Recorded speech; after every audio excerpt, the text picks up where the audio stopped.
Hello my dear unstoppables, welcome back to this channel. I am Abdul Samad Khan, आपका प्यारा इसके sir हाजिर हो चुका है मेरे प्यारे बच्चों आपके सामने एक धमाकेदार मोस्ट इंपॉर्टेंट पीवाईक्यूज वाली सीरीज के साथ, जिसका आप सभी बच्चों से मैंने वादा करा था कि मैं लेकर आऊंगा। और मुझे बड़ी खुशी हुई जब मैंने अभी लास्ट सेशन लिया था फिजिक्स अंतिम स्ट्रेटेजी वाला, तो उसमें इतने ढेर सारे बच्चों के कमेंट आए तो देखकर मुझे अच्छा महसूस हुआ कि हाँ यार, काफी बच्चे ऐसे हैं जो काफी अपनी पढ़ाई को लेकर सीरियस हैं और अपने स्कोर फिजिक्स में 80 प्लस स्कोर करना चाहते हैं। मतलब लगभग मुझे नहीं मालूम कितने बच्चे सीरियस हैं, लेकिन आज 300 बच्चों की तो मैंने कमेंट देखी कि 300 बच्चे ऐसे हैं जो कह रहे हैं कि सर हम 80 प्लस मार्क्स तो लेकर आएंगे ही आएंगे। तो यार, अगर वो 300 बच्चे भी हैं तो मैं उन 300 बच्चों के लिए यहां पर लेकर आ चुका हूं तुम्हारा सेशन कि अगर तुम ध्यान से इन सारे के सारे क्वेश्चन को शुरू से लेकर आखिर तक पूरा सेशन लगाते हो और सीरियसली लगाते हो, तो ये बंदा तुम्हारे लिए हर तरीके से तैयार है। और जो हमने सपना और जो वादा जो तुम लोगों ने करा है कि 80 प्लस लेकर आएंगे, तो उस वादे को पूरा करने के लिए ये बंदा दिलो जान से ऊपर से नीचे तक हर तरीके से, हर एफर्ट से तुम्हारे साथ खड़ा रहेगा इस पूरी की पूरी तुम्हारी जेडब्ल्यू मेंस के जर्नी में। तो मेरे प्यारे बच्चों, शुरू करते हैं हमारी पीवाईक्यू सीरीज आज से। और ये कोई नॉर्मल पीवाईक्यू सीरीज नहीं है बच्चों, ये वो 30 मोस्ट इंपॉर्टेंट पीवाईक्यूज हैं जो मैं गारंटी से कह सकता हूं कि अगर कोई बच्चा ये सेशन पूरा का पूरा लगा ले, एक एक क्वेश्चन को मैं किस तरह से सॉल्व करवा रहा हूं, उन बातों को ध्यान से समझ ले, तो एक भी क्वेश्चन ऐसा हो नहीं सकता कि ऑप्टिक्स का तुम्हारे एग्जाम में आए और तुम सॉल्व ना कर पाओ। ये किन किन बच्चों के लिए सेशन है? तो भाई ये हर एक बच्चे के लिए सेशन है जो ड्रॉपर है और अपना जेडब्ल्यू मेंस का 2026 में एग्जाम देने वाला है। उस बच्चे के लिए जो अभी 12th क्लास में है, जेडब्ल्यू मेंस का एग्जाम देने वाला है। उस बच्चे के लिए सेशन है जिसने ऑलरेडी मेरे गदर के सेशन लगा लिए हैं। ऑप्टिक्स में ऑलरेडी गदर में पढ़ा चुका हूं, तो भी तुमको यार ये सेशन लगाना है, ताकि वहां पर जब तुमने चीजों को point to point, type wise हर चीजों को अच्छे से पढ़ा था, तो अब उसको तुम चेक कर पाओ। एज अ टेस्ट की तरह भी तुम इस सेशन को दे सकते हो कि तुमको कितनी बातें समझ में आई और कितने क्वेश्चन तुम सॉल्व कर पा रहे हो मेरे साथ साथ। तो तैयार हो मेरे प्यारे बच्चों? तो आज का ये मेरा पहला सेशन है और आप लोगों की डिमांड पर मैं लेकर आया हूं, तो फटाफट कर दो सारे के सारे बच्चे इस सेशन को लाइक, थम्स अप फटाफट सारे बच्चे दबा दें और इस चैनल को सब्सक्राइब कर लो अगर तुम इस चैनल पर नए हो। और दूसरे, वापस मैं तुम लोगों के वो जुनून देखना चाहूंगा जिस जोश और जुनून के साथ तुम लोगों ने बोला था ना कि सर हम 80 प्लस मार्क्स लेकर आएंगे। तो आज तुम्हारा उस जर्नी का पहला सेशन मैं लेकर आ रहा हूं, पीवाईक्यू वाला। तो मैं चाहता हूं कि सारे के सारे बच्चे एक बार फिर से कमेंट बॉक्स में लिखें कि सर हमें अपना वादा याद है, 80 प्लस पार करना है। समझ रहे हो? तो सारे के सारे बच्चे एक बार लिख लो, इस बार फिजिक्स में 80 पार। ठीक है, तो मुझे पता चल जाएगा कि भाई ऐसा तो नहीं कि उस सेशन में मैंने तुमको मोटिवेट कर दिया और मोटिवेशन में आके तुमने वादा कर लिया कि 80 प्लस लेकर आएंगे, जिसकी वजह से मैं ये सीरीज लेकर आ गया हूं। लेकिन ऐसा तो नहीं कि बस एक दो सेशन ही तुम देखोगे और तुम्हारा मोटिवेशन डाउन हो जाएगा, तो फिर मेरा क्या फायदा? मैं तुम्हारे लिए इतना एफर्ट करूंगा, मैं तुम्हारे लिए गदर सेशन लेकर आ रहा हूं, है ना। साथ में वन शॉट मेरे सारे इस चैनल पे पड़े हुए हैं और उसके साथ साथ मैं तुमको पीवाईक्यू भी करा रहा हूं। तो एटलीस्ट ये बंदा इतना तो डिमांड करता है कि जिन बच्चों को ये पढ़ाने आया है वो सीरियस भी है या नहीं है। तो एक बार मैं फिर से चेक करना चाहूंगा कि जितने बच्चों ने वहां पर कमेंट करा था यहाँ सर पीवाईक्यू सीरीज लेकर आओ, जितने बच्चों ने वादा करा था कि हम 80 प्लस लेकर आएंगे, तो सारे के सारे बच्चे इस वीडियो के कमेंट बॉक्स में सेशन शुरू होने से पहले लिख दो, ताकि तुम ये सेशन पूरा लगा पाओ, ताकि तुम्हें तुम्हारा गोल याद रहे कि इस बार फिजिक्स में 80 पार। लिखो सारे बच्चे। फिर आओ यार, शुरुआत करते हैं आज के सेशन की। और ये सेशन इतना ज्यादा इंपॉर्टेंट है, आज का ये सेशन अगर 1 से 1.5 घंटे का सेशन होगा, ये अगर तुमने लगा लिया तो पता है तुम कितने मार्क्स स्कोर कर लोगे। आज का सेशन लगा के तुम जेडब्ल्यू मेंस में फिजिक्स के पेपर में 12 मार्क्स इजीली स्कोर कर सकते हो मेरे प्यारे बच्चों। ये कैसे मैं बोल पा रहा हूं? देखो ट्रेंड क्या है। ट्रेंड ये है कि भाई 2023 में टोटल 51 क्वेश्चन आए from the ray optics and wave optics मिला के। अच्छा, तो ये इसके हिसाब से भी अगर हम देखें तो टोटल यार 20 शिफ्ट होती हैं अप्रैल और जैन अटेम्प्ट को मिला के। तो वहां से भी अगर हम देखें तो 51 क्वेश्चन ये कह रहे हैं कि 2 से 3 क्वेश्चन बच्चों के पेपर में देखने को मिले। 2024 में लगभग 2 क्वेश्चन हर एक बच्चे के पेपर में देखने को मिले। और यहां पर जो एवरेज निकल कर आ रहा है, तो हर एक बच्चे के पेपर के अंदर 3-3 क्वेश्चन रखे हुए थे। और कुछ शिफ्ट में तो भैया 4-4 भी क्वेश्चन रखे हुए थे, 3 तो रे ऑप्टिक्स से ही थे। तो आप सोच के देखो कि कितना ज्यादा एनटीए इस चैप्टर को प्रमोट कर रहा है। एक वो भी जमाना था भाई ऑप्टिक्स से एक ही क्वेश्चन आया करता था, रे ऑप्टिक्स से। रे ऑप्टिक्स इतना बड़ा चैप्टर को बच्चे को छोड़ के जाते थे क्योंकि एक ही क्वेश्चन आता था। कौन 4 नंबर के लिए इतने मेहनत करे। लेकिन अब आप देखो ये मॉडर्न फिजिक्स की बराबरी कर रहा है। मॉडर्न फिजिक्स 3 चैप्टर को मिला के 4 चैप्टर को मिला के बनता है ना।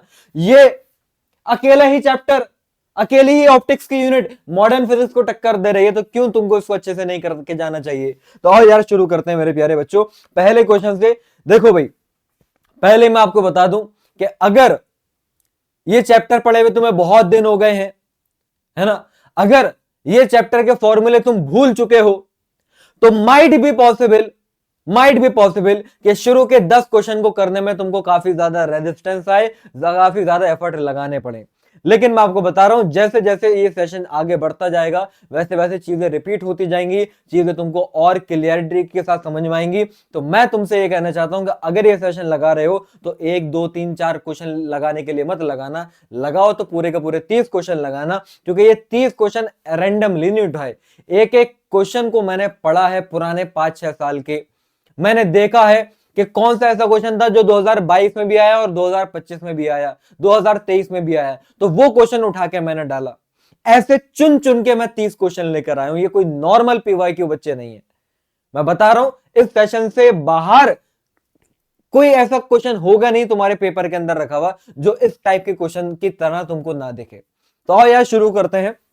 तो सबसे पहला सारे हमारे रैंडम टॉपिक्स आते जाएंगे, जैसे जैसे आते जाएंगे वैसे वैसे आपको एक्सप्लेन करता जाऊंगा और सॉल्व कराता जाऊंगा, ठीक है। और मैं चाहूंगा कि अगर तुम वाकई में सीरियस हो मेरे प्यारे बच्चों, तो जिन भी बच्चों ने गदर सेशन लगा लिया है, स्पेशली उन बच्चों के लिए मैं ये बोलूंगा जिन भी बच्चों ने मेरा ऑप्टिक्स का गदर सेशन लगाया है, अच्छे से अगर लगाया है, तो आप सभी बच्चों का मैं टेस्ट भी लेना चाहूंगा ताकि मुझे पता चले कि मुझसे पढ़ने वाले बच्चे कितने मार्क्स स्कोर कर रहे हैं।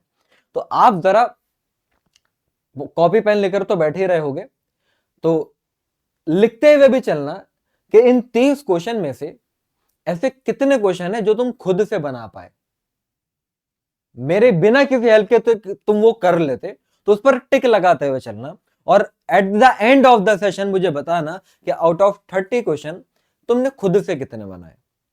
ओके, ये मैं डेटा जरूर देखना चाहूंगा क्योंकि मैं यार तुम लोगों के लिए बड़ा ही सीरियस हूं और तुम लोग सीरियस हो तो मैं भी सीरियस हूं, है ना। तो ये स्कोर मैं जानना चाहता हूं उन सभी बच्चों को, उन सभी प्यारे बच्चों का जो मुझे शुरू से लेके अब तक फॉलो कर रहे हैं, है ना, सारे सेशन को।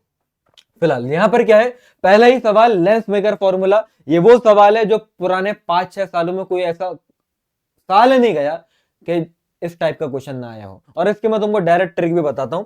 यहां पर क्या बोला गया कि एक कॉन्वेक्स लेंस है जो कि ग्लास का बना हुआ है, जिसका रिफ्रैक्टिव इंडेक्स दे रखा है और उसकी फोकल लेंथ 24 सेंटीमीटर आ रही है एयर में 24 सेंटीमीटर आ रही है। अब अगर इसी को उठा के तुमने किस में डाल दिया, वाटर में डाल दिया, तो फोकल लेंथ क्या आएगी ये बताना है, ठीक है। बहुत ही सिंपल सी बात, घबराना नहीं है। पहली बात तो तुम्हें 1 फोकल लेंथ का फॉर्मूला होता है according to the lens maker formula, lens का रिफ्रैक्टिव इंडेक्स अपॉन सराउंडिंग का रिफ्रैक्टिव इंडेक्स -1 और साथ में 1/r1 - 1/r2। अगर जैसे कि कोई भी लेंस होता है ना तो उसकी 2 रेडियस ऑफ कर्वेचर होती है, इधर वाली r1 और इधर वाली r2।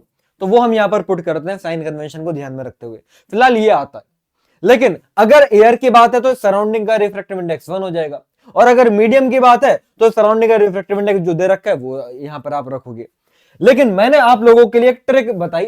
वो ट्रिक क्या है, डायरेक्ट फॉर्मूला लगा सकते हो कि मीडियम में जो फोकल लेंथ आ रही है डिवाइडेड बाय एयर में जो फोकल लेंथ आ रही है, उसका फॉर्मूला होता है μl - 1 μl - μs into μs। अगर आप इसको याद कर लो, बड़ा ही सिंपल सा फॉर्मूला, तो डायरेक्ट क्वेश्चन हो जाएगा और आप आराम से 30 सेकंड सेव कर लोगे ये डायरेक्ट लगा के।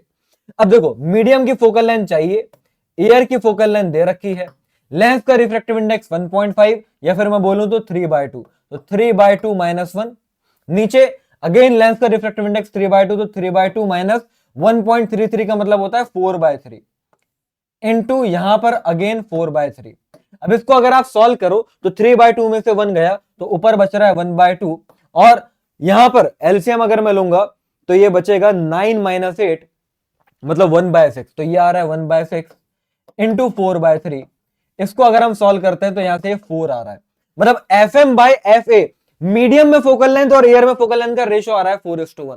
कई बार रेशो पूछ लेते हैं, इस बार वैल्यू पूछ ली, तो एफ एम क्या हो जाएगा, कुछ नहीं, एयर की फोकल लेंथ, तो 4 इंटू एयर में फोकल लेंथ कितनी थी, 24 थी, तो 24 से मल्टीप्लाई कराया, तो you will get answer 96 centimetre. क्या तुम ये सॉल्व कर पाए?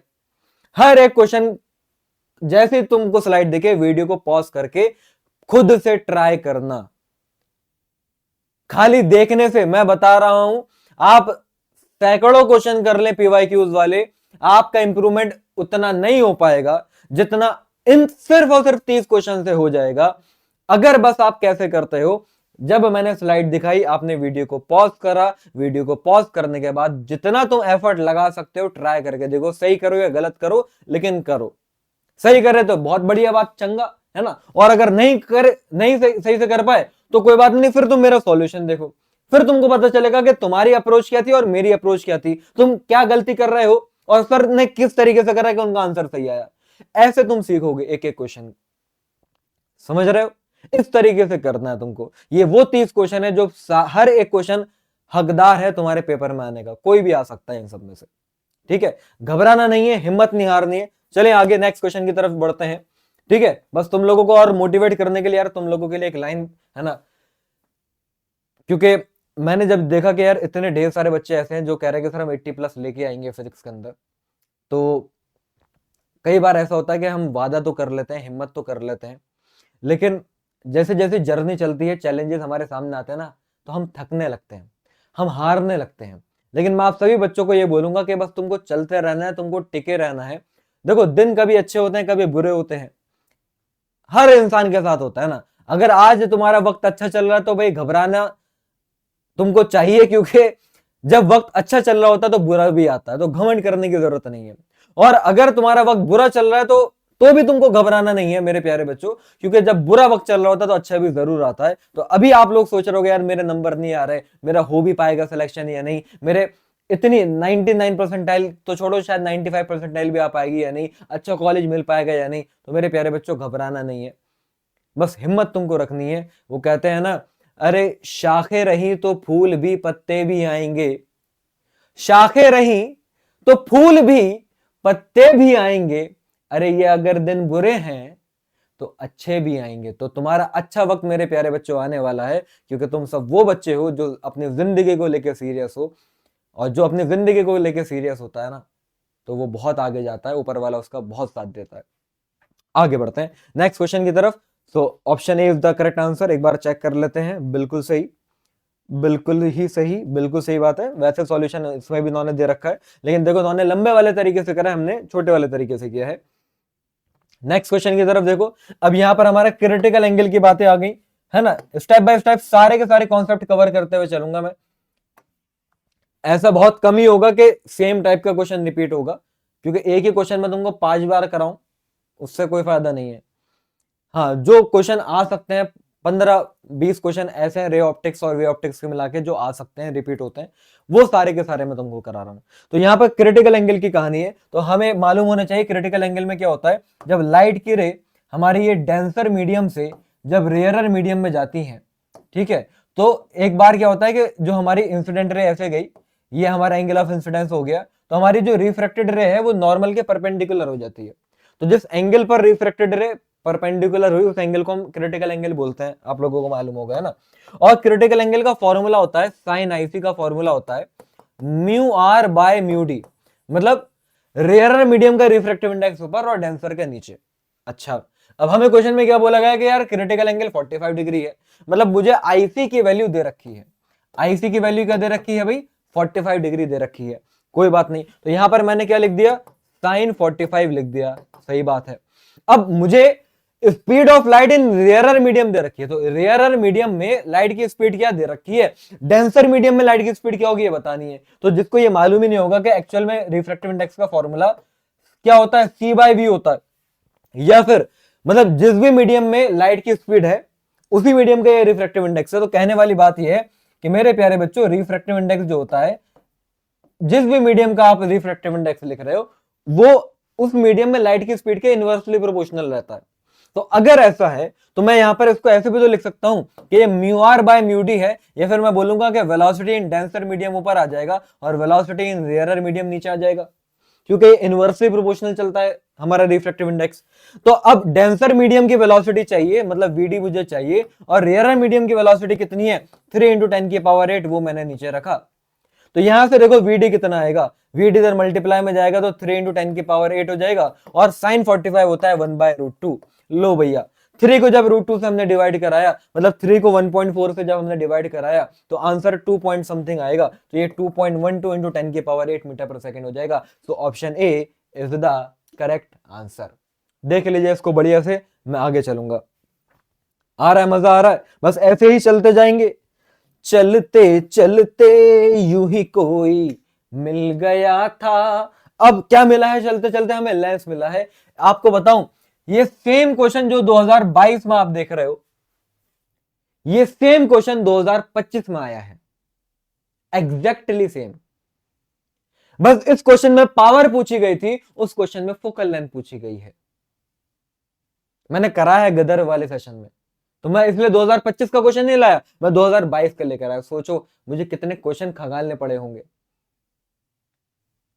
62 क्वेश्चन मैंने 2025 के देखे, है ना। 40 क्वेश्चन मैंने 2024 के देखे, 50 क्वेश्चन मैंने 2023 के देखे, ऐसे 22 के देखे, 21 के देखे, 20 के देखे। सोच रहे हो 250-300 सवालों में से 30 सवाल तुम्हारे लिए निकालना कितनी मेहनत का काम होगा। फिलहाल अब यहां पर क्या है, आप लोगों को बता दूं जिनको नहीं मालूम, कि अगर ये हमारा लेंस होता है और इस लेंस की अगर फोकल लेंथ एफ होती है, तो अगर आप इसको बीच में से कट कर दो, तो इतना ये जो पार्ट आएगा इसकी फोकल लेंथ डबल हो जाती है। लेंस को जब कट कर देते तो फोकल लेंथ डबल हो जाती है। लेकिन अगर आपने इसको ऐसे ऐसे कट किया होता, अगर ऐसे कट किया होता, तो फोकल लेंथ में कोई चेंज नहीं आता, फोकल लेंथ सेम रहती है। ठीक है, अब यहां पर आप देखो, अब यहां पर इस क्वेश्चन में क्या बोला गया कि ये जो हमारा लेंस है, मान लेते हैं कि इसकी फोकल लेंथ एफ है। सुनना ध्यान से, फोकल लेंथ एफ है और पावर इसकी पी है। तो जब इसको अगर मैंने ऐसे कट करा, तो मुझे ये बात मालूम है कि ये जो L1 वाला, ये L1 है, क्या है, L3 है, ये L1 है शायद, ये L1 है, ये L2 है और ये L3 है।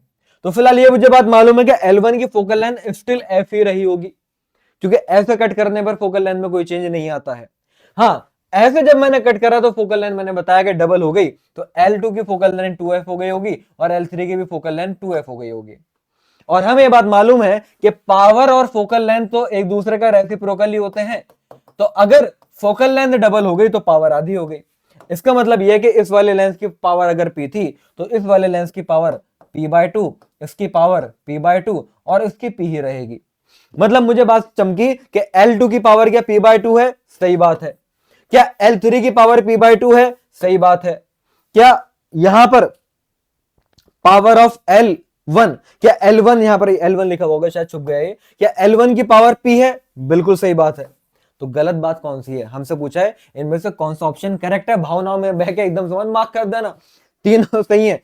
L1 की पावर p/2 बोल रहे हैं, तो पहली वाली बात गलत है, तो एक्चुअल में मुझसे गलत वाली बात पूछी गई थी।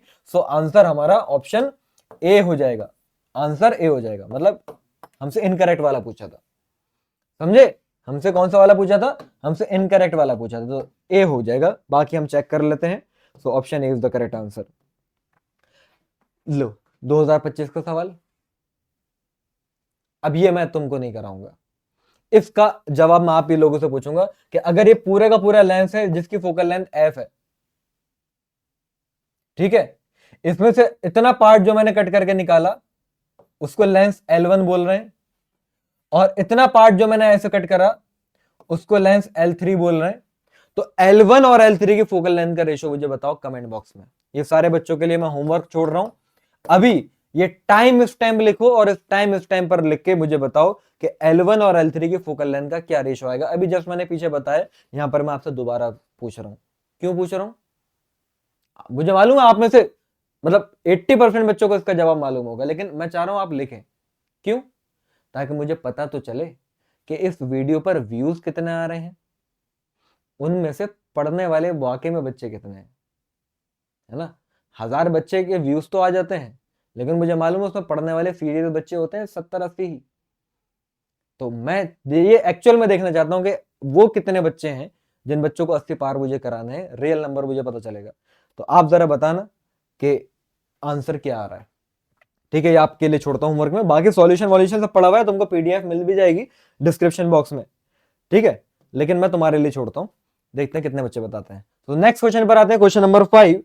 बोला क्या जा रहा है भाई, अब यहां पर हमारे पास दो लेंस है, L1 एंड L2, दोनों के दोनों कॉन्वेक्स लेंस है, और पहले वाले लेंस की फोकल लेंथ 10 सेंटीमीटर और दूसरे वाले की 15 सेंटीमीटर। तो आपसे कहा जा रहा है कि इन दोनों के बीच में बताओ कितना डिस्टेंस होगा। बहुत बढ़िया क्वेश्चन, कॉन्सेप्चुअल बेस्ड क्वेश्चन, देख के काबिल बच्चा देख के आंसर दे देगा। बस मैं तुमको एक्सप्लेन कर रहा हूं, बिना पेन उठाए आंसर करेंगे। देखो, फोकल लेंथ इसकी 10 सेंटीमीटर, इसकी 15 सेंटीमीटर। सुनना ध्यान से, अगर तुम्हें ये बात मालूम है नहीं थी तो मैं बता देता हूं कि अगर हमारी लाइट की रेस पैरेलल आ रही है, इसका मतलब इंफिनिटी से आती है, और जब भी लाइट की रेस हमारे इंफिनिटी से आए तो इमेज बनती है फोकस पे, इमेज बनती है फोकस पे। और अगर ऑब्जेक्ट रखा हुआ हो,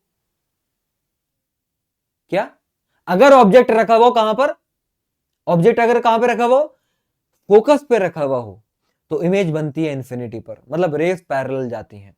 तो यहां पर आप समझो कि रेस जो आ रही हैं, रेस जो आ रही हैं इन्फिनिटी से आ रही हैं, तो इमेज जो बनी होगी वो फोकस पे बनी होगी। इमेज अगर फोकस पे बनी है, ठीक है, तो मतलब यहां से यहां तक का ये जो डिस्टेंस है, बताओ अब तो आंसर आ गया होगा तुम्हारा। तो यहां से यहां तक का जो डिस्टेंस 10 सेंटीमीटर ही तो होगा, क्योंकि उसकी फोकल लेंथ 10 है।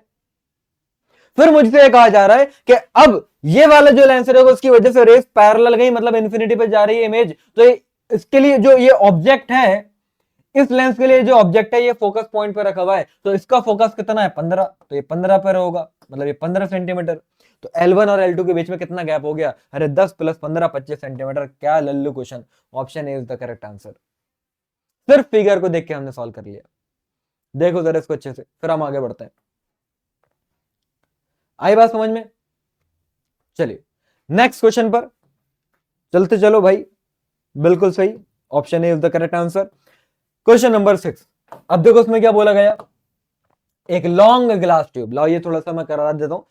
इसमें क्या है, ये हमारा एंगल, मतलब रिफ्रैक्शन एंगल के ऊपर ये क्वेश्चन है ना, जो रिफ्रैक्टिव एंगल होता है, समझाता हूं क्या है।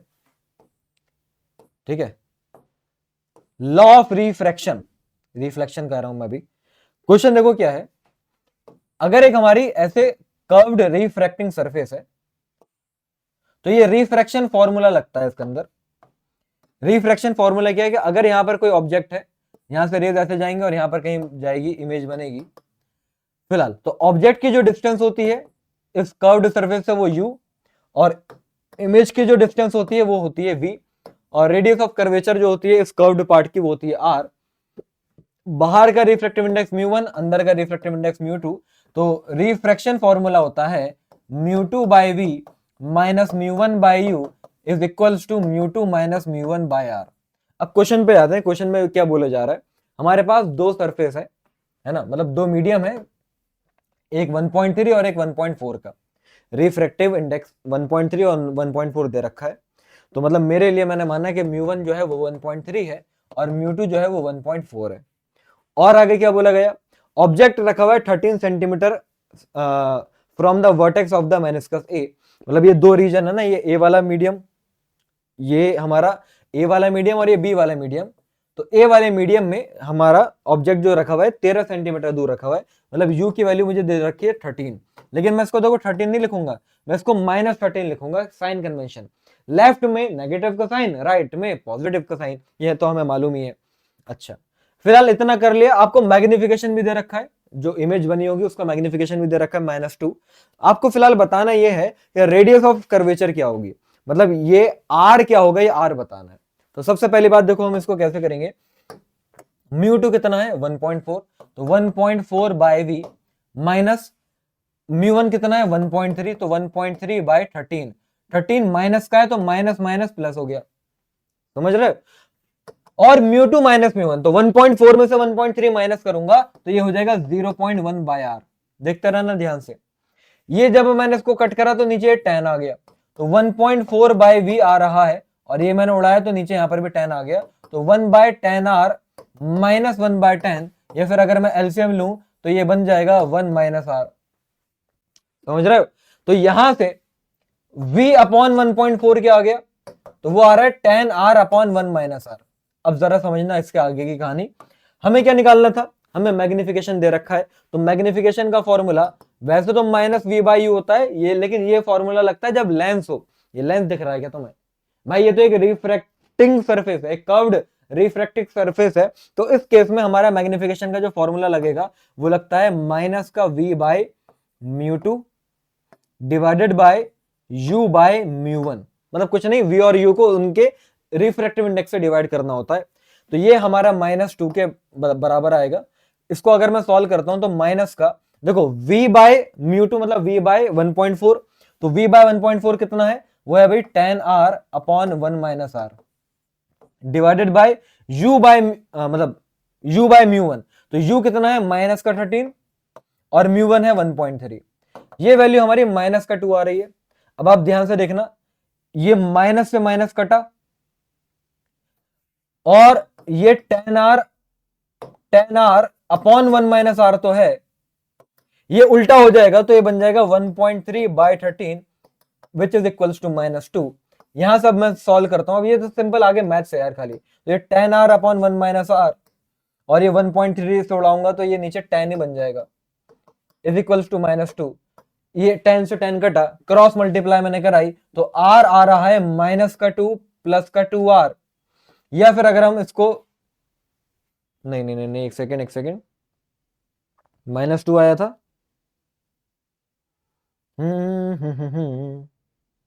तो जब मैंने क्रॉस मल्टीप्लाई कराई तो ये माइनस का 2 प्लस का r हो जाएगा। सॉरी, ये माइनस का 2 प्लस का r हो जाएगा। मैं क्या कहीं कुछ मिस्टेक कर रहा हूं क्या बच्चों? कैलकुलेशन में कहीं गड़बड़ कर दी है मैंने। ये r upon 1 minus R, r upon 1 minus R -2 के बराबर आ रहा है, तो r हो जाएगा -2 प्लस 2r। लेकिन ये तो गलत आंसर आ रहा है हमारा यहाँ से, कहीं कुछ साइन कन्वेंशन में दिक्कत करी है मैंने। एक बार चेक कर लेते हैं। 10r अपॉन 1 माइनस आर, ये ऊपर सब सही चल रहा था हमारा। एक सेकेंड, मैंने कॉमन लिया 10r एलसीएम लिया तो 1 माइनस आर बिल्कुल सही है। तो 10r अपॉन 1 माइनस आर को मैंने डिवाइड करा -13 बाय 1.3। क्या हो गया मुझे, मैं कहाँ मिस्टेक कर रहा हूँ?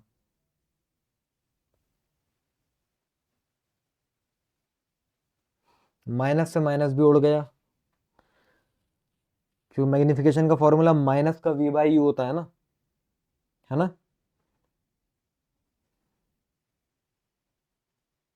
सॉरी, माइनस का v बाई कब होता है? वो तो माइनस का v बाई यू तो तब होता है जब मिरर हो यार। सॉरी सॉरी सॉरी, मैंने फॉर्मूला ही गलत लगा दिया था। यहाँ पर ये माइनस से माइनस जो कटा है ना, वो एक्चुअल में ये वाला माइनस और ये वाला माइनस कटा होगा, तो अब ये प्लस का हो चुका होगा। सॉरी सॉरी, माय बैड यार, ध्यान दीजिएगा। मैग्निफिकेशन का formula minus v by you तो मिरर में लगाते हो ना।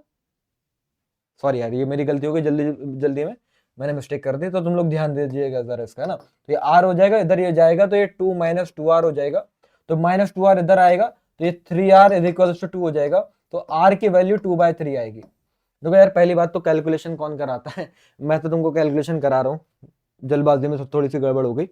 फिलहाल कैलकुलेशन में इसलिए कराता हूँ बच्चों को, ताकि जिसको नहीं आती तो वो खुद से कर ही लेगा। मतलब सॉरी, जिसको आती है वो तो खुद से कर ही लेगा, जिसको नहीं आती वो फंस जाता है। क्योंकि देखो, ज्यादातर यूट्यूब पर जो भी पढ़ाता है वो ये बता देगा तुमको, है ना?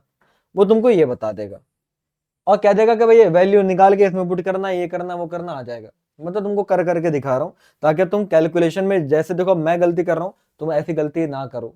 और इतने ज्यादा फोकस के साथ रे ऑप्टिक्स के क्वेश्चन करने पड़ते हैं बच्चों, मैं बता रहा हूँ। सबसे ज्यादा न्यूमेरिकल अगर बच्चे के नेगेटिव में जाते हैं तो वो रे ऑप्टिक्स है, पूरी फिजिक्स में सबसे ज्यादा यहाँ पर, क्योंकि कैलकुलेशन मिस्टेक होती है, तो ध्यान से करने की जरूरत है। ओके, और तो सर आप ही ने गलती कर दी, तो भाई अब मैं तुमको बताऊं, एक्चुअल में अभी 11:54 हो रहे हैं, दिख रहा है तुमको? अभी रात के 12 बजे मैं तुम्हारा सेशन रिकॉर्ड कर रहा हूँ ताकि तुम तक ये पहुंच पाए, तो तुम तक किसी और टाइम में पहुंचेगा, लेकिन ये बंदा रात के 12 बजे रिकॉर्ड कर रहा है, ठीक है। और जब ये रिकॉर्डिंग उसकी पूरी होगी लगभग 1 बज चुका होगा, 1 तो बज ही चुका होगा।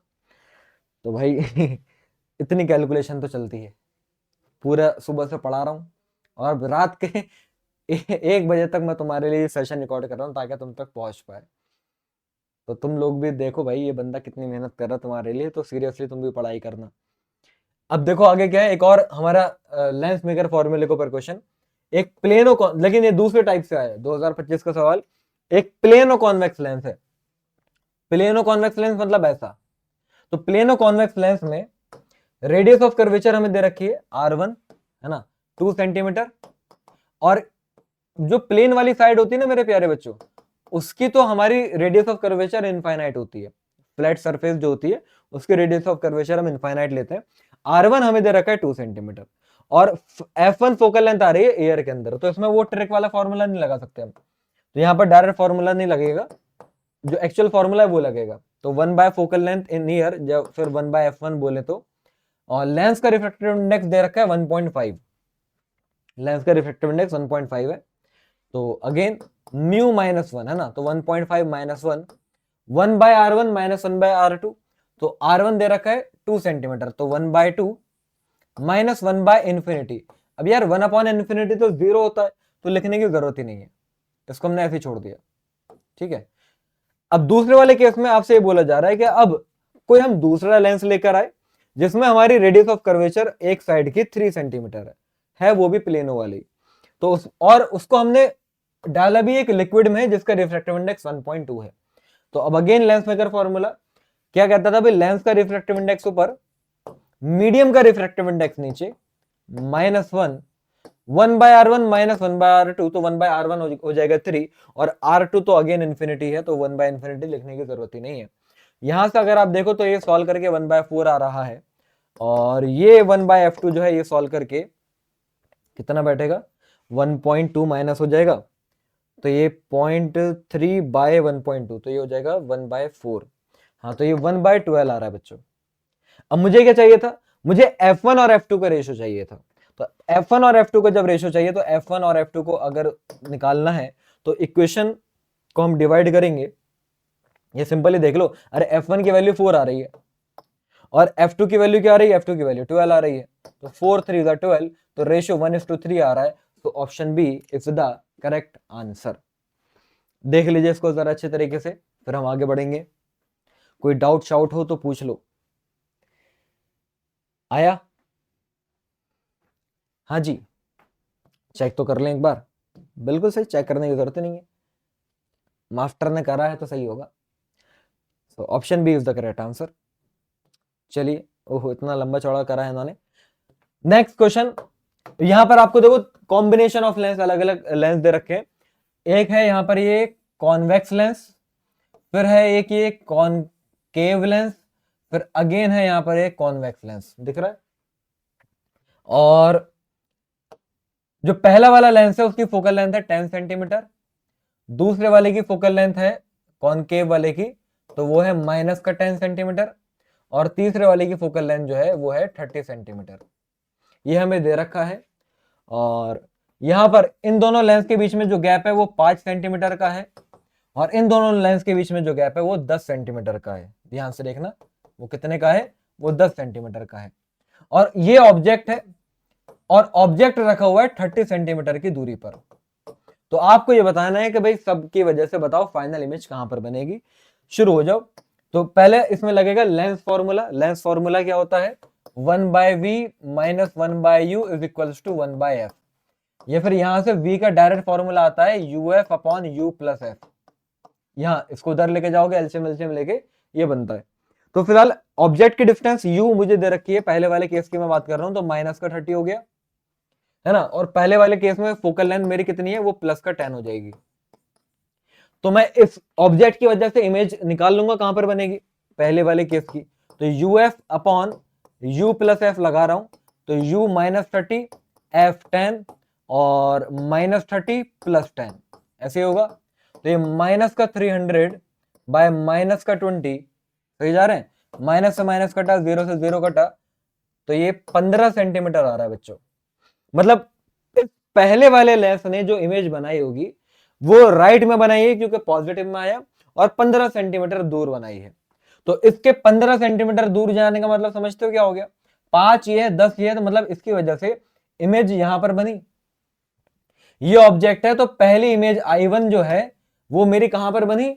वो बनी मेरी लेंस पर, तीसरे वाले। अब देखो इसका आगे सॉल्व ही नहीं करना, कॉमन सेंस से कराऊंगा। अब ये I1 जो इमेज है वो ऑब्जेक्ट का काम करेगा दूसरे वाले लेंस के लिए। अरे इससे भी तो कराओगे ना पहले रिफ्रैक्शन, ये डायरेक्ट वहीं चले जाओगे। अब ये ऑब्जेक्ट का काम करेगा किसके लिए? इस वाले लेंस के लिए, और इस वाले लेंस की फोकल लेंथ 10 सेंटीमीटर है।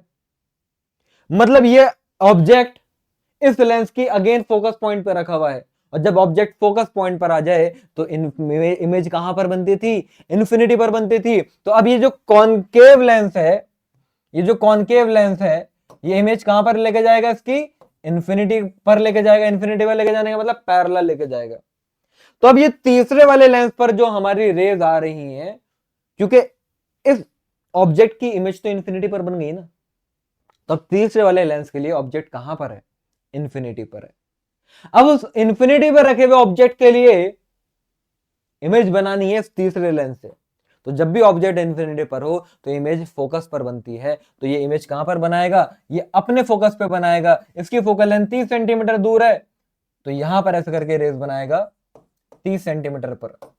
तो फाइनल इमेज कहां पर मिली? तीसरे वाले लेंस के राइट में मिली, at the distance of 30 centimetre. 30 centimetre right of the third lens. Option B is the correct answer 2024 का सवाल।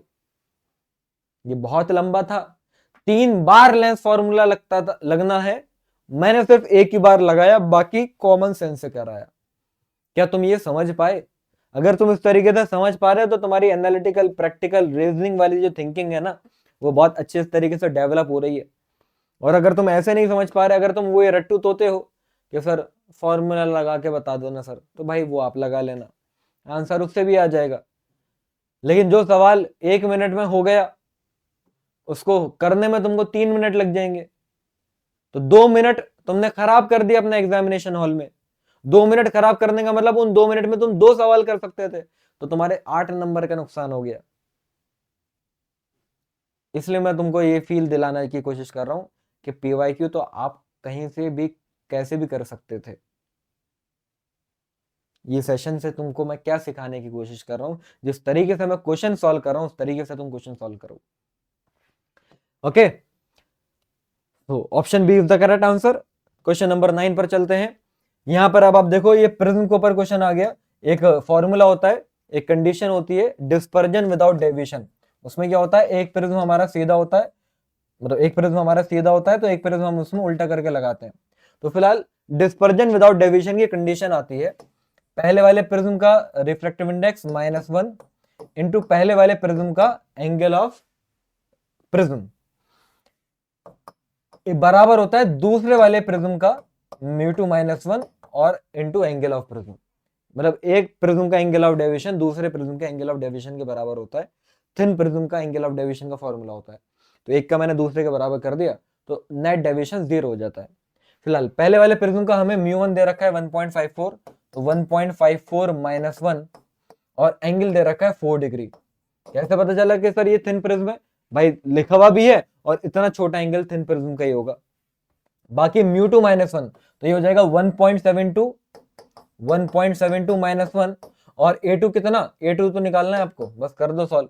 तो ये हो जाएगा 4 इंटू 0.54 डिवाइडेड बाय 0.72। ये हमारा A2 आ रहा है, पॉइंट से पॉइंट कटेगा, 9 8 इज 72, 9 6 इज 54, तो यहां से A2 आ रहा है 3।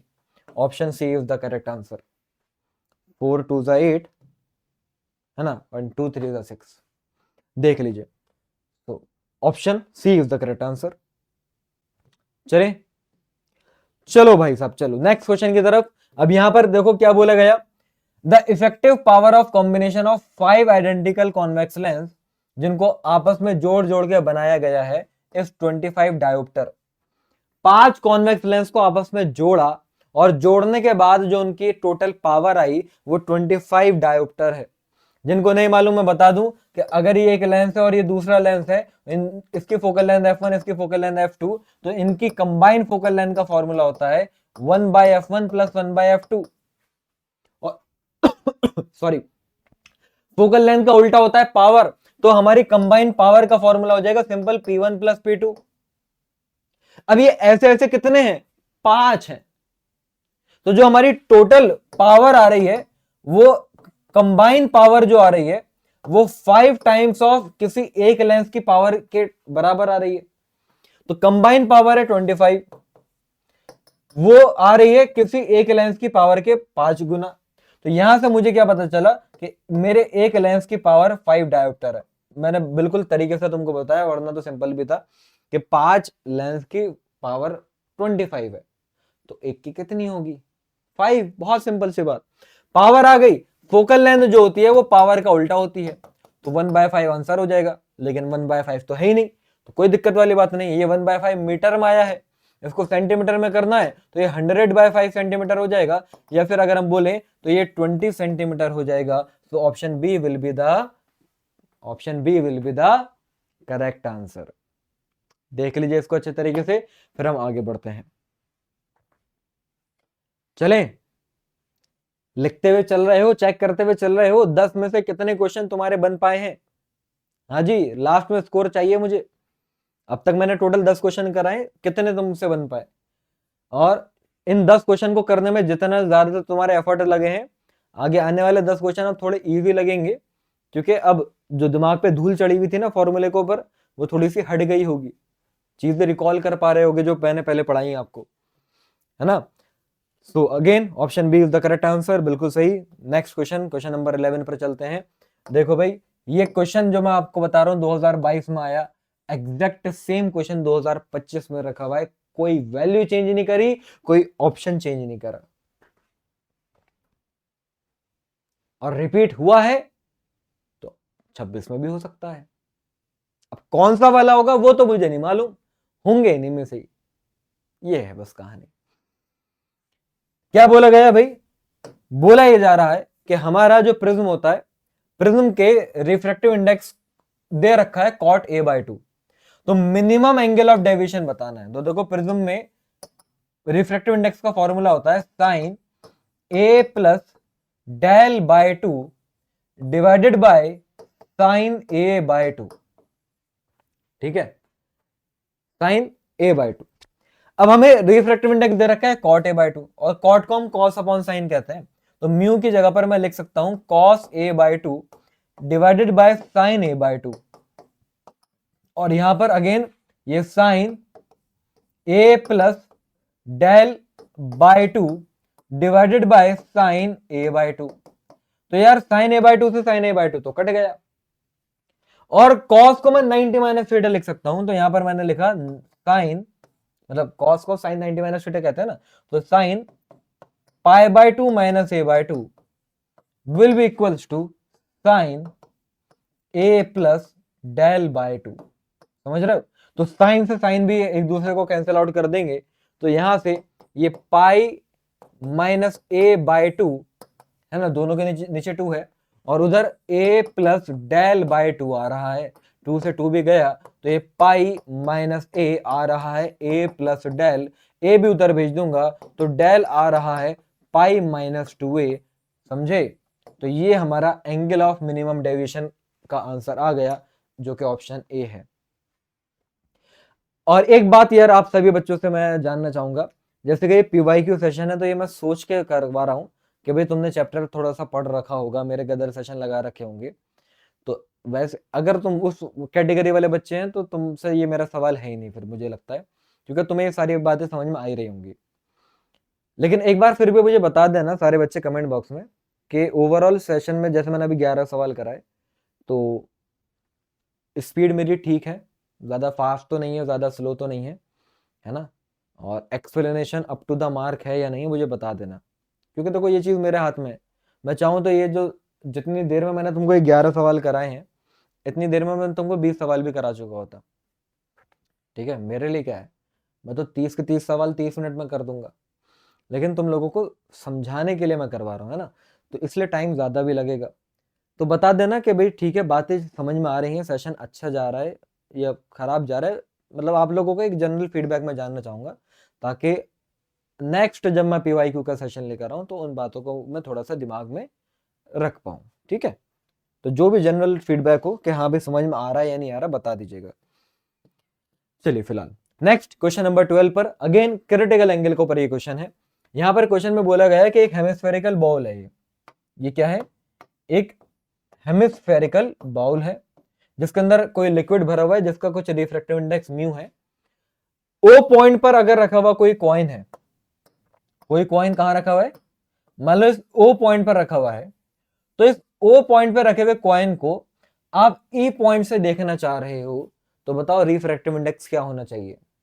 तो सिंपल सी बात है, हमें बात मालूम है कि रेज जो है वो यहां से ऐसे निकलेंगी, यहां पर अगर ये एंगल क्रिटिकल एंगल के बराबर है तो ये रिफ्रैक्टेड रे ऐसे चली जाएगी, और अगर ऐसे चली गई तो ई पॉइंट से आप इस कॉइन को देख सकते हो।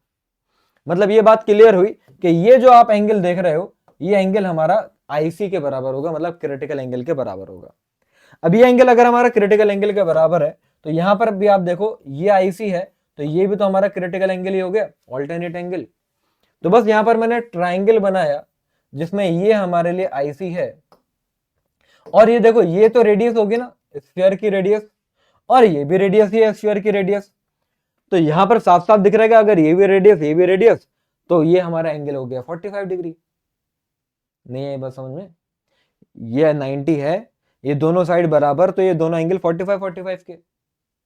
या टेन थीटा लगा लो, टेन थीटा होता है परपेंडिकुलर अपॉन बेस, तो परपेंडिकुलर बेस दोनों बराबर है, तो टेन थीटा की वैल्यू 1 आएगी, मतलब थीटा 45 होगा। तो यहां से मुझे क्या पता चला, मेरे लिए क्रिटिकल एंगल मुझे पता चला कि 45 डिग्री है। और साइन आईसी का फॉर्मूला होता है 1/μ, क्योंकि बाहर ऊपर तो एयर है ना, एयर मीडियम का रिफ्रैक्टिव इंडेक्स अपॉन लिक्विड का रिफ्रैक्टिव इंडेक्स, तो एयर का तो रिफ्रैक्टिव इंडेक्स हमारा 1 हो गया, लिक्विड का म्यू है। तो यहां पर साइन 45 1/μ आ रहा है, और साइन 45 1/√2 होता है, तो 1/√2 1/μ आ रहा है, तो म्यू की वैल्यू क्या आ जाएगी, अरे भाई साहब म्यू की वैल्यू √2 आ जाएगी मास्टर जी। तो option D is the correct answer. देख लीजिए, फिर हम आगे बढ़ते हैं, अच्छे से नोट कर लो, बात को समझ लो। ओके, तो मूविंग फॉरवर्ड, अगेन देखो ऑप्शन करेक्ट है हमारा। क्वेश्चन नंबर, ये क्या हो गया, क्वेश्चन नंबर 13, वो इसका तो सॉल्यूशन नहीं देख गया तुम्हें, कोई बात नहीं, ध्यान से देखिए। वैसे ये बात मैं अभी अभी जैसे मैंने आपको पढ़ाई थी कि अगर ये हमारा दो मीडियम है M1 और M2 है ना, ये मीडियम हमारा M1, ये मीडियम हमारा M2, और इनमें जो लाइट की स्पीड है, इनकी में जो लाइट की स्पीड है, एक में इतनी है और दूसरे में इतनी है, क्रिटिकल एंगल बता दो। क्या बता दो भाई, क्रिटिकल एंगल बता दो। तो बता देंगे, क्रिटिकल एंगल की कहानी क्या है, रेज ऐसे जाती हैं, ये हमारा क्रिटिकल एंगल हो गया, और ये फिर ऐसे चली जाती है, यही होता है ना। ये फिर मैं सिंपल सी बात, वही बात आपको बताऊं, मैंने क्या बताया था, क्रिटिकल एंगल का फॉर्मूला, रेयर और मीडियम का रिफ्रैक्टिव इंडेक्स ऊपर और डेंसर का नीचे, लेकिन रिफ्रैक्टिव इंडेक्स दे नहीं रखा। तो वेलोसिटी भी तो मैंने बताई थी इनवर्सली प्रोपोर्शनल होती है, तो डेंसर मीडियम में वेलोसिटी ऊपर और रेयर और मीडियम में वेलोसिटी नीचे आ जाएगी। तो यहां से अगर आप देखो तो साइन आईसी कितना आ रहा है, अब डेंसर मीडियम में वेलोसिटी कम होती है, तभी तो आप उसको डेंसर कहते हो। तो डेंसर मीडियम की वेलोसिटी कौन सी है भाई, 1.5 वाली है, तो 1.5 इंटू 10 की पावर 8 डेंसर मीडियम में वेलोसिटी, और रेयर मीडियम में कितनी आ रही है, 2 इंटू 10 की पावर 8। ये तो कटा, ये 3/2 हो जाएगा, तो साइन आईसी की वैल्यू या फिर साइन थीटा की वैल्यू आ रही है 3/4। 1.5 को 3/2 लिख दिया ना, ये 3/4 आ रही है, तो ये आंसर हो जाएगा हमारा।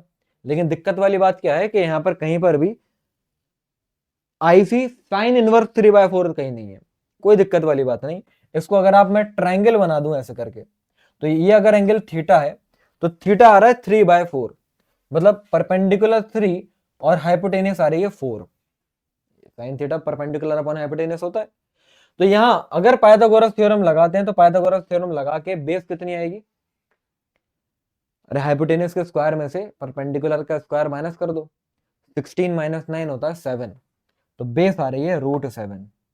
अब देखो अगर मैंने यहां पर इसको tan थीटा लिखा होता, तो tan थीटा होता है परपेंडिकुलर, बेस नीचे आ जाएगा, तो खत्म कहानी। तो थीटा कितना आ रहा है, tan इनवर्स 3/√7, मतलब ऑप्शन ए से मैच कर जाएगा। Option A is the correct answer. देख लो भाई एक बार इसको अच्छे तरीके से बढ़िया से दिमाग में बिठा लो, फिर हम आगे बढ़ते हैं।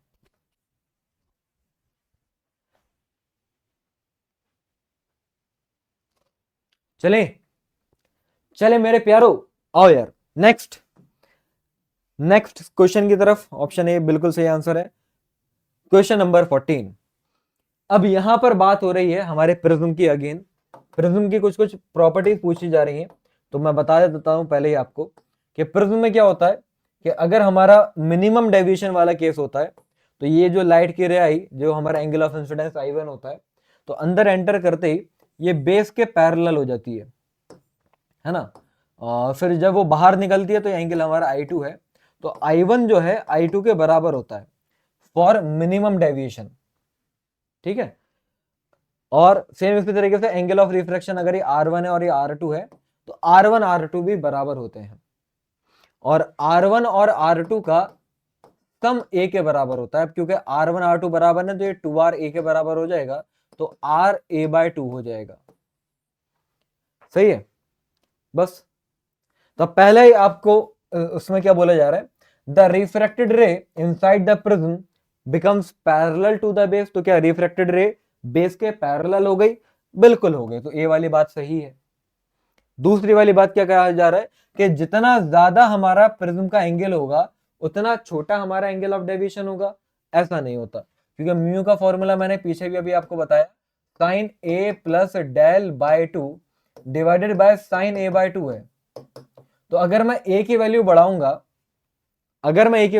तो क्योंकि म्यू तो कांस्टेंट रहता है, तो अगर ए बढ़ाया तो मतलब मैंने डिनोमिनेटर बढ़ाया, तो डिनोमिनेटर बढ़ाया तो न्यूमिनेटर को भी बढ़ाना पड़ेगा।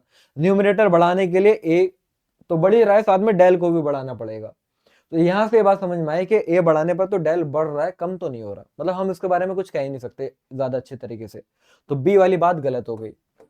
Angle of incidence angle of emergence के बराबर है, बिल्कुल I1 I2 के बराबर है क्या।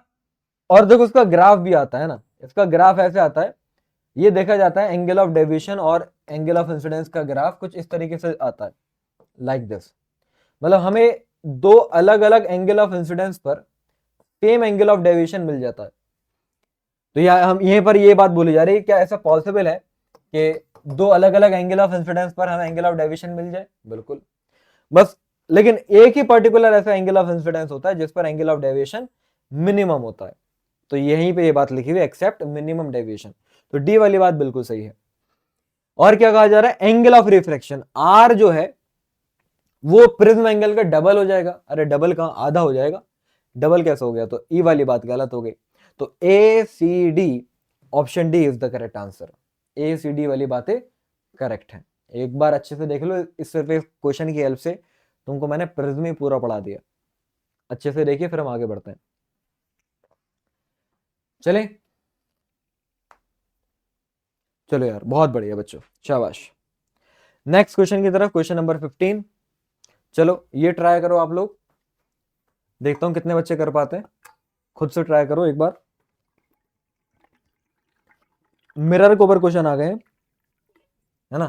कॉनकेव मिरर है, ऑब्जेक्ट और इमेज के बीच का डिस्टेंस दे रखा है, मैग्निफिकेशन दे रखा है, रेडियस ऑफ कर्वेचर बतानी है। वीडियो को पॉज करो और बताओ क्या आंसर आ रहा है तुम्हारा।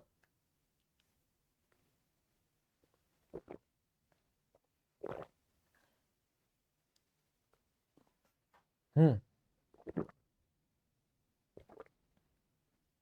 कुछ समझ आ रहा है, नहीं आ रहा है?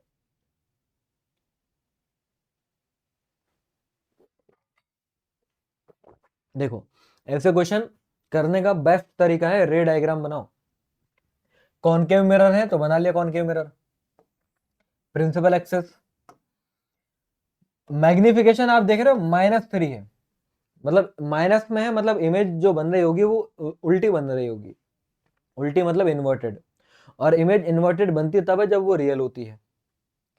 तो यहां पर अगर मैंने कहीं पर ऑब्जेक्ट रखा है और इमेज बन रही है उल्टी, तो कहीं ना कहीं अगर यहां पर ऑब्जेक्ट है ना, तो इमेज रियल बन रही है, तो रियल तो सेम साइड में बनेगी, जिधर ऑब्जेक्ट है उधर ही इमेज बनेगी, तभी वो रियल मानी जाती है मिरर में। तो इमेज हमारी यहाँ कहीं बन रही होगी और बड़ी साइज की बन रही होगी। जब ऑब्जेक्ट पास आता जाता है तो इमेज दूर जाती जाती है और बड़ी होती जाती है। तो ये वाला केस है। तो अब ऑब्जेक्ट की जो डिस्टेंस है मिरर से वो u है, और इमेज की जो डिस्टेंस है मिरर से वो v है। तो आप ध्यान से देखो, अगर तो v में से मैंने u माइनस करा, v में से अगर मैंने u माइनस करा, तो वो 20 सेंटीमीटर मुझे क्वेश्चन में दे रखा है। ये है असली कहानी। तो अगर ये डायग्राम नहीं बना हुआ होता तो तुम्हें कैसे पता होता कि v और u प्लस करना है या माइनस करना है, क्योंकि दोनों सेम साइड में है, इसलिए इन दोनों के बीच का गैप, ये मुझे 20 सेंटीमीटर दे रखा है, तो v में से u माइनस करूंगा ना। यहां पर अभी कोई साइन कन्वेंशन का यूज नहीं करना, कभी तुम साइन कन्वेंशन यूज करने लगे ना, अभी नहीं करना। और देखो, मैग्निफिकेशन का फॉर्मूला माइनस का v बाई यू होता है, देखो मिरर में होता है माइनस v बाई यू, मैंने वहां लगा दिया था फिलहाल, और वो मुझे दे रखा है -3, तो माइनस से माइनस कटा तो v आ रहा है 3u। ये यहां पर पुट करेंगे तो ये 3u माइनस u आ रहा है 20, तो यहां से u आ रहा है 10, यहां से u आ रहा है 10, और इसमें पुट करूंगा तो यहां से v आ रहा है 30। ये हमने जनरली सारी बातें सॉल्व कर दी। अब साइन कन्वेंशन लगाओ। अब क्वेश्चन की शुरुआत हो रही है यहां से एक्चुअल में। तो अगर ऑब्जेक्ट लेफ्ट में है तो u मेरे लिए -10 होगा, और इमेज भी लेफ्ट में है तो v भी मेरे लिए माइनस का 30 होगा। लगा दूं मिरर फॉर्मूला। मिरर फॉर्मूला होता है 1/v plus 1/u is equals to 1/f। तो यहां से सॉल्व करके, अच्छा उसकी जरूरत ही नहीं पड़ेगी हमें क्योंकि 1/f ही निकालना है, तो 1/f आ जाएगा, माइनस का 1/10 माइनस का 1/30। तो ये सॉल्व करके आ रहा है एलसीएम 30 माइनस का 4। तो फोकल लेंथ कितनी आ गई? फोकल लेंथ आ गई माइनस का 30/4। आपसे पूछा गया है radius of curvature, radius of curvature double होता है फोकल लेंथ का, तो 2 इंटू माइनस का 30/4 करेंगे तो माइनस का 15 सेंटीमीटर आएगा। क्या आएगा? माइनस का 15। और माइनस का साइन इस बात का सबूत है कि भाई हमने आंसर सही निकाला है, क्योंकि कॉनकेव मिरर में फोकल लेंथ और रेडियस ऑफ कर्वेचर नेगेटिव ही तो होते हैं। देख लीजिए अच्छे से जरा समझना, इस टाइप के क्वेश्चन भी आ रहे हैं हर साल। 24 में भी आया था, ध्यान से देख लो, 26 में भी आ सकता है। आई बात समझ में? चलिए आइए बढ़ते हैं आगे, बढ़ते चलो बढ़ते चलो। क्वेश्चन नंबर, भाई ये हमारा बी बिल्कुल सही आंसर है। क्वेश्चन नंबर 16 पर आते हैं। ये सिमिलर क्वेश्चन, चलो अब एक क्वेश्चन मैं आप लोगों के लिए होमवर्क में देता हूं, देखता हूं कितने बच्चे करके दिखाएंगे, या मैं ही कराऊं। देखो यहां पर एक हमारा कॉनकेव मिरर है जिसकी रेडियस ऑफ कर्वेचर 40, मतलब कॉनकेव मिरर है जिसकी फोकल लेंथ हो गई -20। ये है सवाल। तो एक बार जो हमने ऑब्जेक्ट रखा, एक बार ऑब्जेक्ट रखा हमने माइनस का 15 सेंटीमीटर पर, फोकल लेंथ आपको लेनी है कितनी?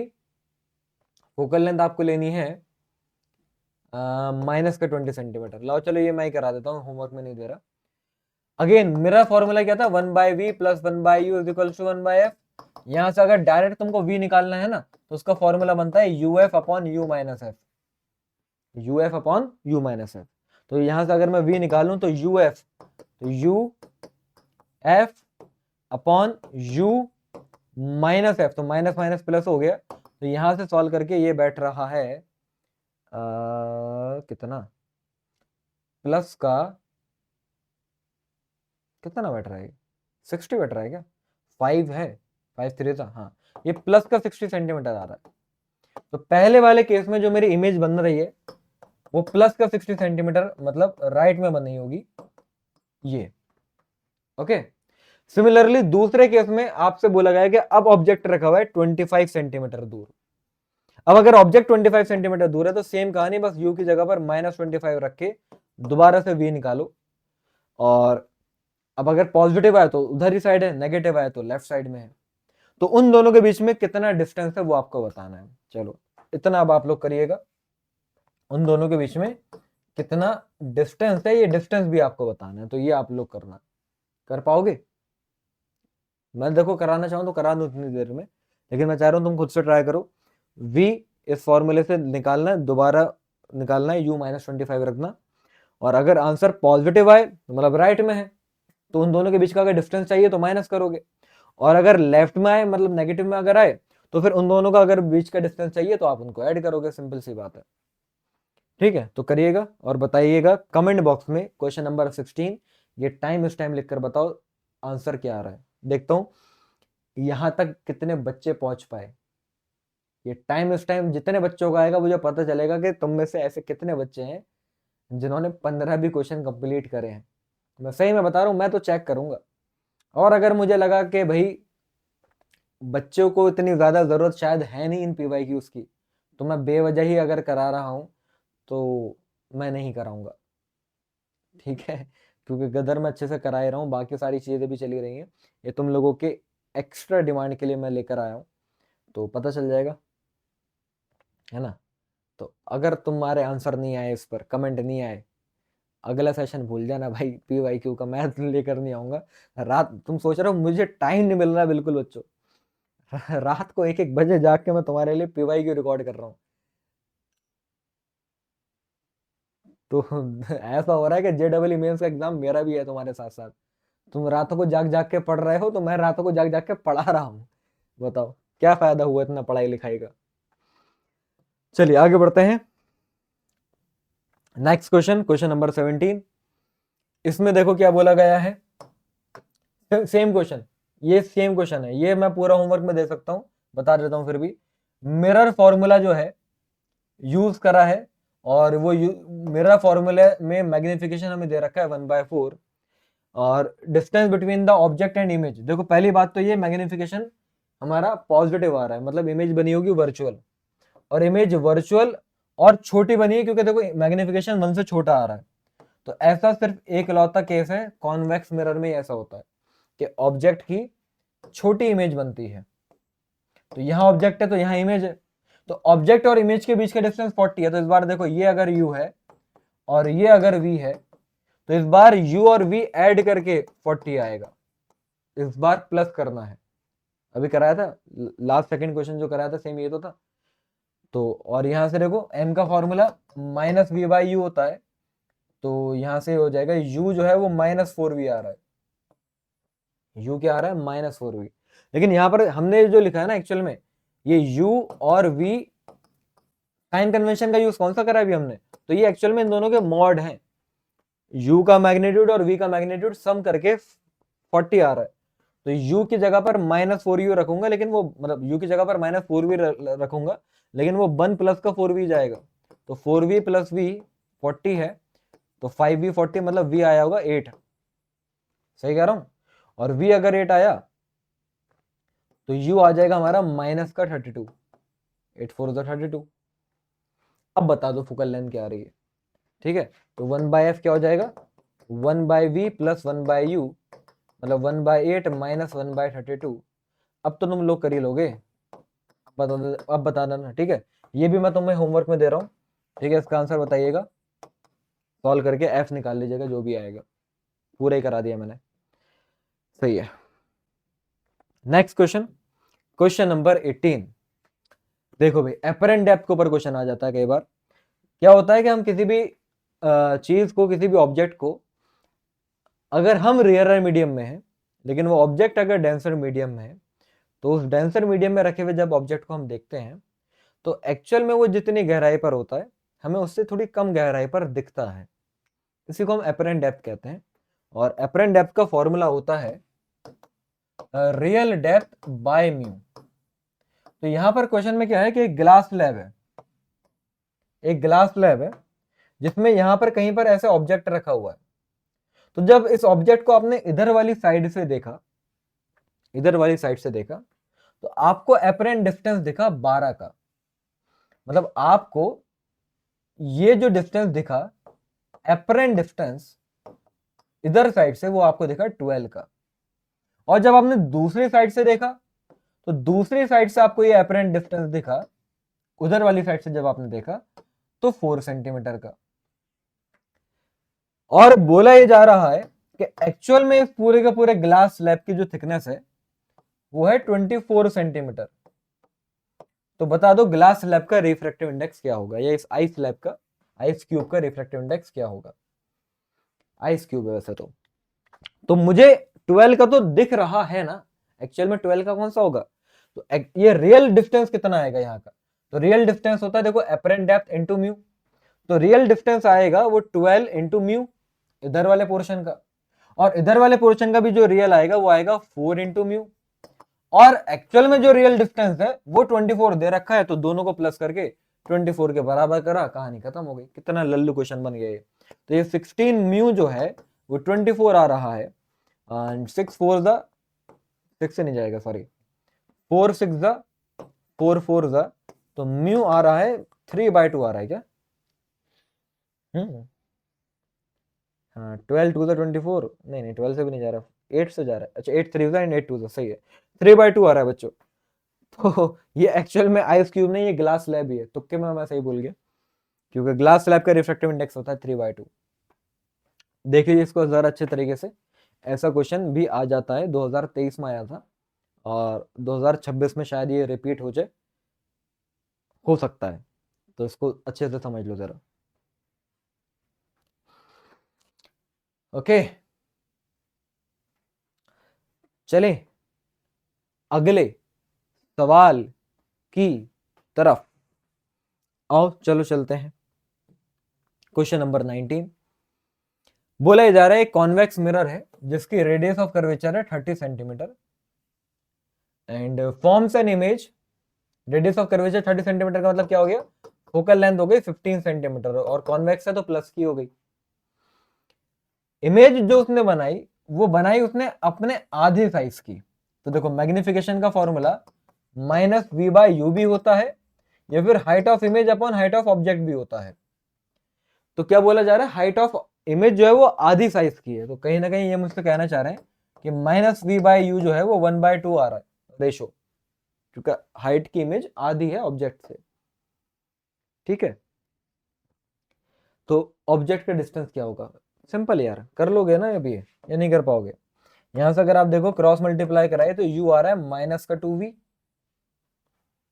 u आ रहा है -2v, तो 1/v plus 1/u is equals to 1/f, है ना 1/f, तो 1/v एज इट इज लिखा,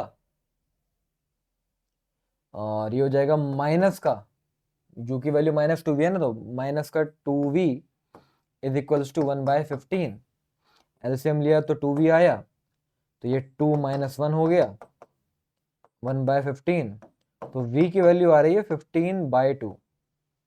ठीक है, और उसको अगर मैं इसमें रख देता हूं तो -2 इंटू 15/2, तो ये आ रही है माइनस का 15 सेंटीमीटर, तो option B is the correct answer. देखो साइन कन्वेंशन कितना जरूरी है, प्लस का 15 भी तो आ सकता था, जल्दबाजी में अगर तुम करते तो नेगेटिव हो जाता, लेकिन आंसर माइनस का 15 है।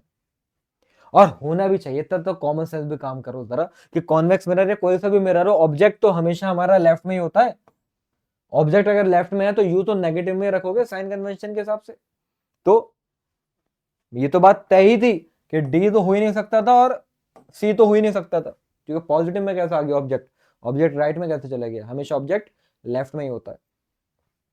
ये है कहानी भाई, सो चेक कर लेते हैं, and again option B is the correct answer, बिल्कुल सही बात।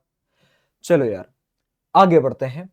अब जो यहां से हमारे सवाल शुरू हो रहे हैं, क्वेश्चन शुरू हो रहे हैं, तो लगभग आप देखो मैंने वेटेज भी उसी तरीके से रखी है जिस तरीके से क्वेश्चन आ रहे हैं। 30 क्वेश्चन के अंदर मैंने 19 क्वेश्चन आपको वो कराए हैं जो रे ऑप्टिक्स से आने के पूरे पूरे चांसेस हैं, क्योंकि इसकी वेटेज ज्यादा है, तो देखो मैंने इससे ज्यादा कराए हैं। अब हम वेव ऑप्टिक्स पे आते हैं, और वेव ऑप्टिक्स के 11 क्वेश्चन हम यहाँ से करेंगे, और ये भी आने के पूरे पूरे चांसेस हैं, तो इनसे भी आपको एक क्वेश्चन जरूर रिपीट होता हुआ देखने को मिलेगा। तो पढ़िए पहला क्वेश्चन और खुद से ट्राई करिए, क्या दे रखा है। तो यहां पर आपको देखो दो इक्वेशन दे रखी है ना, और सिंपल सी बात बोली जा रही है कि भाई पहला देखो, एक इक्वेशन है E1 जो है वो E0 साइन ओमेगा टी, और दूसरी इक्वेशन है E0 sine omega T plus π/3। तो दोनों का मतलब किसी भी वेव की इक्वेशन का फॉर्मूला ऐसा होता है A साइन ओमेगा टी, तो अगर वहां से मैं कंपेयर करूं तो एम्पलीट्यूड तो दोनों का बराबर ही है, मतलब A1 और A2 दोनों ही इक्वेशन में हमारा एम्पलीट्यूड E0 आ रहा है, और एक टर्म आती है जिसको हम बोलते हैं फेज डिफरेंस। तो इसमें एंगल है ओमेगा टी और इसमें एंगल है omega T plus pi by 3। तो फेज डिफरेंस जो कि फाई होगा वो पाई बाय 3 होगा। पाई बाय 3 का मतलब 60 डिग्री। आपको क्या बताना है, अगर इन दोनों वेव्स को हमने आपस में सुपर इम्पोज कराया तो इनका रिजल्टेंट एम्पलीट्यूड क्या होगा। तो फॉर्मूला मैं आप सभी बच्चों को दे रहा हूं, है ना। सॉल्व करके मैं चाहूंगा कि आप सभी बच्चे खुद ही दोबारा खुद से निकालें। फॉर्मूला होता है सिंपल, जैसे कि वेक्टर का रिजल्टेंट का फॉर्मूला पढ़ते हो वही है, under root a1 square plus a2 square plus 2 a1 a2 cos five. चलिए पुट करिए और बताइए एबीसीडी में से क्या आंसर आ रहा है। फटाफट जरा, मैं थोड़ा सा पानी और पी लेता हूं उसमें। करिए।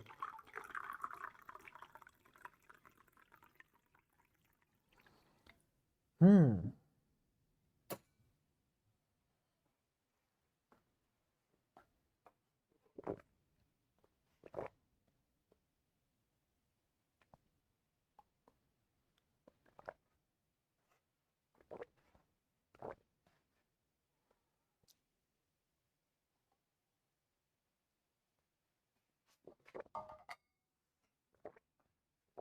आया, देखो a1 स्क्वायर का मतलब क्या हो गया, ई नॉट स्क्वायर हो गया ना।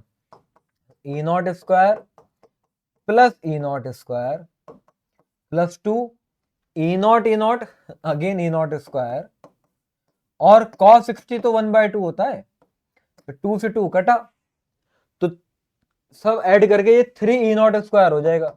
ये फिर हम बोले तो √3 ई नॉट, और √3 की वैल्यू होती है 1.732। तो हमारा आंसर ए आ रहा है। क्या यही आया था आपका? हाँ जी, चले। सो बिल्कुल सही, option A is the correct answer. आगे बढ़ते हैं। अब देखो ये मैक्सिमा, इंटेंसिटी का मैक्सिमा और मिनिमा, कोई सा ऐसा साल नहीं गया जहां पर वे ऑप्टिक्स से ये क्वेश्चन ना आया हो।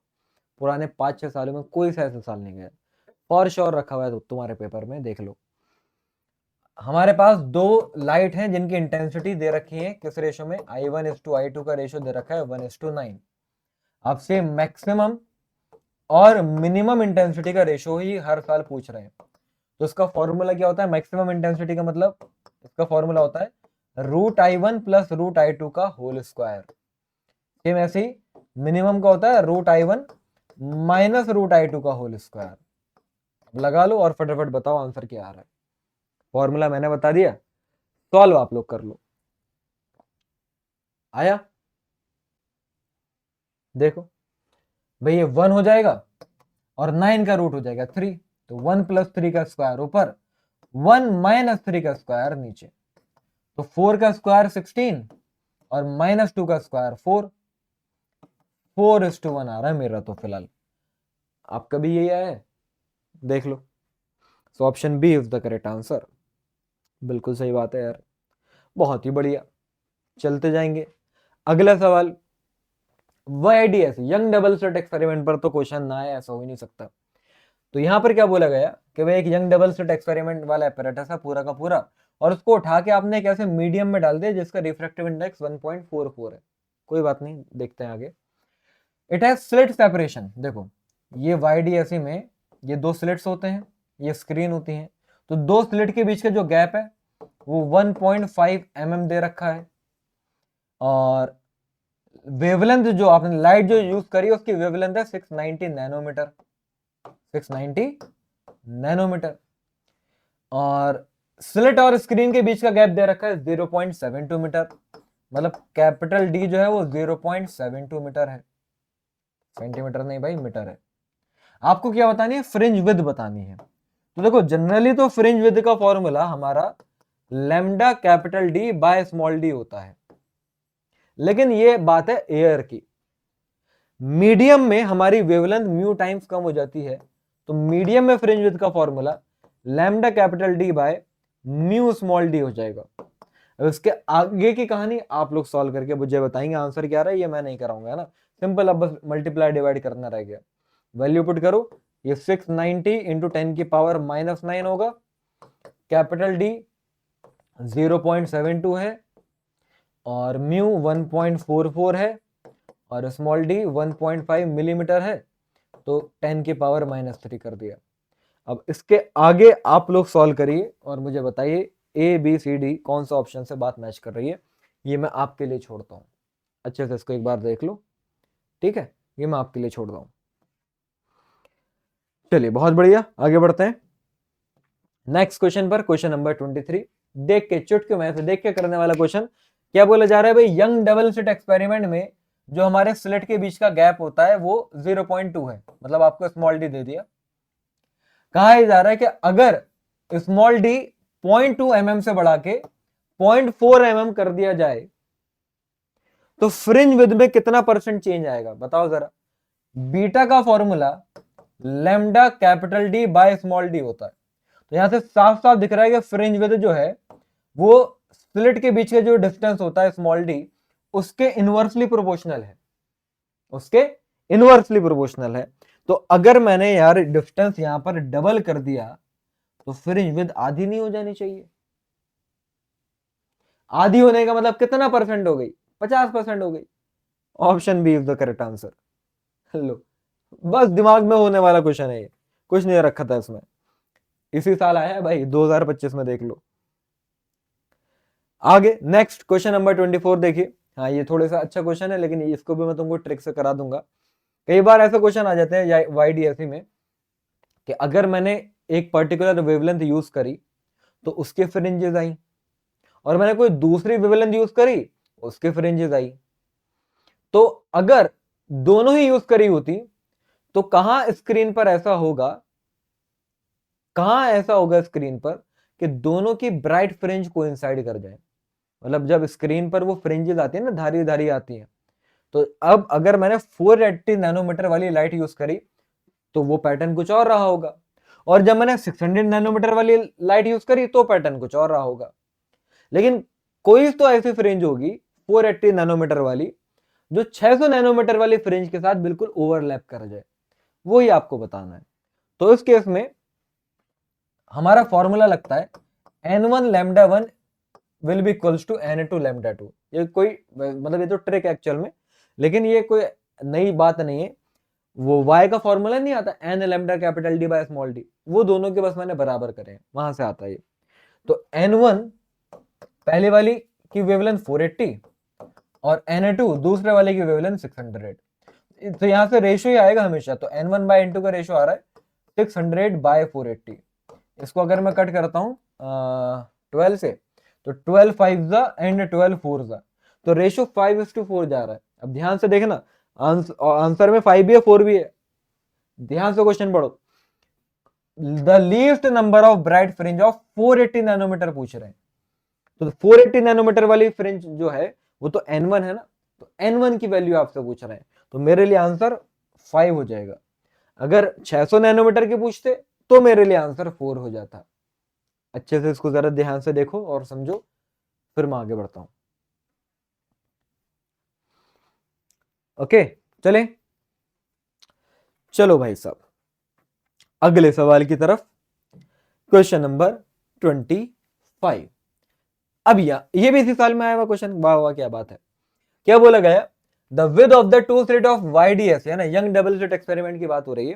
तो उसमें जो स्लिट होता है ना, ये स्लिट जो होते हैं ये तो ये स्लिट S1 और ये स्लिट S2 जो है, क्वेश्चन में ये बोला गया कि एक स्लिट पतला है, छोटा है मतलब, और एक स्लिट जो है वो डबल साइज का है। एक मतलब एक की जो विड्थ है वो दूसरे की आधी है, ये बोल रहे हैं। तो मैक्सिमम और मिनिमम इंटेंसिटी का रेशियो बता दो। अब यार ये क्या बात हुई, कोई वैल्यू तो देते कम से कम। I max by I minimum के लिए पीछे तो I1 और I2 का रेशियो दिया था, यहां तो कुछ दिया ही नहीं। कोई दिक्कत वाली बात नहीं। देखो स्लिट की विड्थ का रेशियो हमें मान लो कि दे रखा है 1:2, है ना, एक दूसरे का आधा है। याद रखना स्लिट की जो विड्थ होती है, अगर क्वेश्चन में कुछ नहीं दे रखा तो कह रहा हूं, स्लिट की जो विड्थ होती है वो इंटेंसिटी के डायरेक्टली प्रोपोर्शनल होती है। कई बार क्वेश्चन ऐसे भी आया है जिस क्वेश्चन में लिखा हुआ होता है कि विड्थ जो है वो एम्पलीट्यूड की डायरेक्टली प्रोपोर्शनल होती है, लेकिन अगर ऐसा है तो क्वेश्चन में लिखा हुआ होगा। बाय डिफॉल्ट अगर आए तो स्लिट विद इंटेंसिटी के डायरेक्टली प्रोपोर्शनल। अरे जितना बड़ा स्लिट उतनी ज्यादा इंटेंसिटी की लाइट गुजर पाएगी, कॉमन सेंस है। ठीक है, तो यहां से अगर मैं देखूं तो मुझे इसका मतलब ये हुआ कि मुझे I1 बाय I2 का रेशियो मिल गया। अब आओ सवाल करते हैं, कहानी खत्म अब कुछ नहीं रखा। तो I max by I minimum का फॉर्मूला मैंने क्या पढ़ाया था आपको, अगेन वही under root I1 plus under root I2 का होल स्क्वायर ऊपर हो जाएगा, और under root I1 minus under root I2 का होल स्क्वायर नीचे आ जाएगा मेरे प्यारे। अब देखो I1 की जगह पर 1 और I2 की जगह पर 2, तो 1 प्लस रूट 2 का होल स्क्वायर ऊपर और 1 माइनस रूट 2 का होल स्क्वायर नीचे। अब ये a प्लस बी का होल स्क्वायर का फॉर्मूला खोलना पड़ेगा, तो A square plus B square plus 2ab मतलब 2 रूट 2, हाँ ये तो तुरतु हो गया।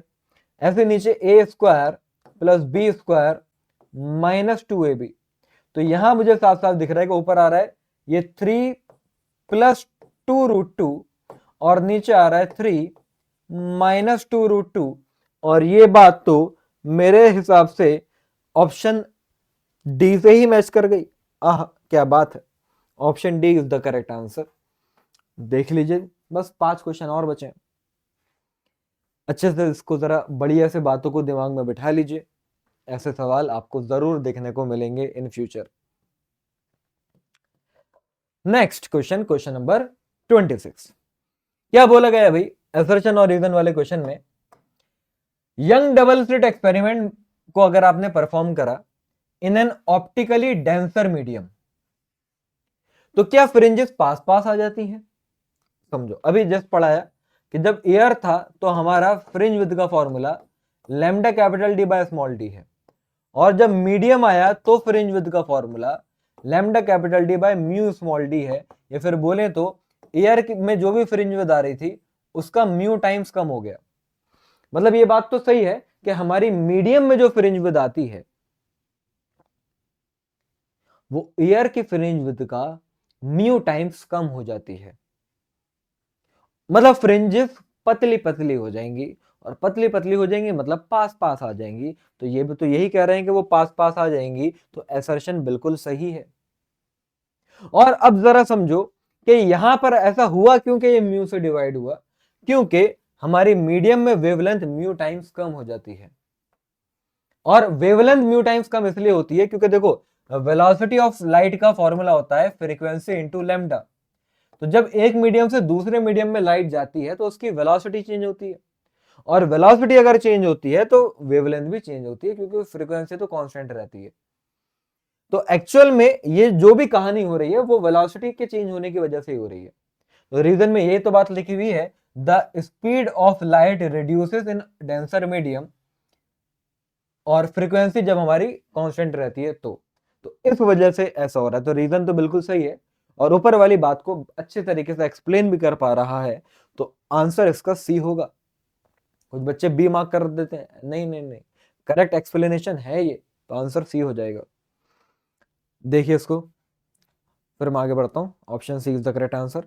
बाकी देखो सॉल्यूशन भी इन्होंने पूरी लंबी चौड़ी कहानी बना के दे रखी है। आओ नेक्स्ट, ब्रूस्टर एंगल के ऊपर क्वेश्चन आ जाते हैं, समझाता हूं क्या है। बोलते हैं कि अगर हमारी एक अनपोलराइज लाइट का मतलब वो लाइट जो सब तरफ है ना फैल रही है, और पोलराइज लाइट का मतलब प्लेन पोलराइज लाइट का मतलब जो किसी एक प्लेन में है, मतलब जैसे कि एक होती है अनपोलराइज लाइट जो सब तरफ ऐसे करके जा रही है ना, हर तरफ निकल रही है, और एक होती है पोलराइज लाइट जो कि किसी एक पर्टिकुलर डायरेक्शन में ही है। तो बोला जाता है कि अगर कोई हमारी ऐसे अनपोलराइज लाइट आती है और ये यहां पर रिफ्लेक्ट कर रही है, ये मीडियम को सेपरेट करने वाली लाइन है, तो वो यहां पर रिफ्लेक्ट करके वो कुछ ऐसे गई है ना, तो ये हो गई रिफ्लेक्टेड रे, लेकिन अंदर बैंड भी हुई होगी, मतलब दोनों कहानी हुई, यहाँ पर रिफ्लेक्शन और रिफ्रैक्शन दोनों हुए। तो फिलहाल जिस भी एंगल ऑफ इंसिडेंस पर वो लाइट आई, ये हमारा एंगल ऑफ रिफ्रैक्शन हो गया, और ये तो रिफ्लेक्टेड रे है, तो ये हमारा angle of reflection angle of incidence के बराबर ही होगा फिलहाल। तो ये देखा जाता है कि जब अगर ऐसा हुआ कि ये जो हमारी रिफ्लेक्टेड रे है ये पूरी की पूरी पोलराइज्ड हो जाती है, रिफ्लेक्टेड रे अनपोलराइज्ड लाइट आई थी तो अनपोलराइज्ड लाइट पूरी की पूरी पोलराइज्ड हो जाती है, रिफ्लेक्टेड रे पूरी की पूरी पोलराइज्ड हो जाती है अगर रिफ्लेक्टेड रे और रिफ्रैक्टेड रे के बीच का एंगल 90 डिग्री हो जाए तो। ये पूरा का पूरा कॉन्सेप्ट होता है। फिलहाल यहां से मुद्दे की बात यह निकल करके आता है कि ऐसा तभी हो पाता है जब हमारा tan थीटा, जो हमारा एंगल ऑफ इंसिडेंस है ना, tan आई, वो म्यू के बराबर हो जाए, मतलब इस डेंसर मीडियम के रिफ्रैक्टिव इंडेक्स के बराबर हो जाए, ऐसा तभी हो पाता है।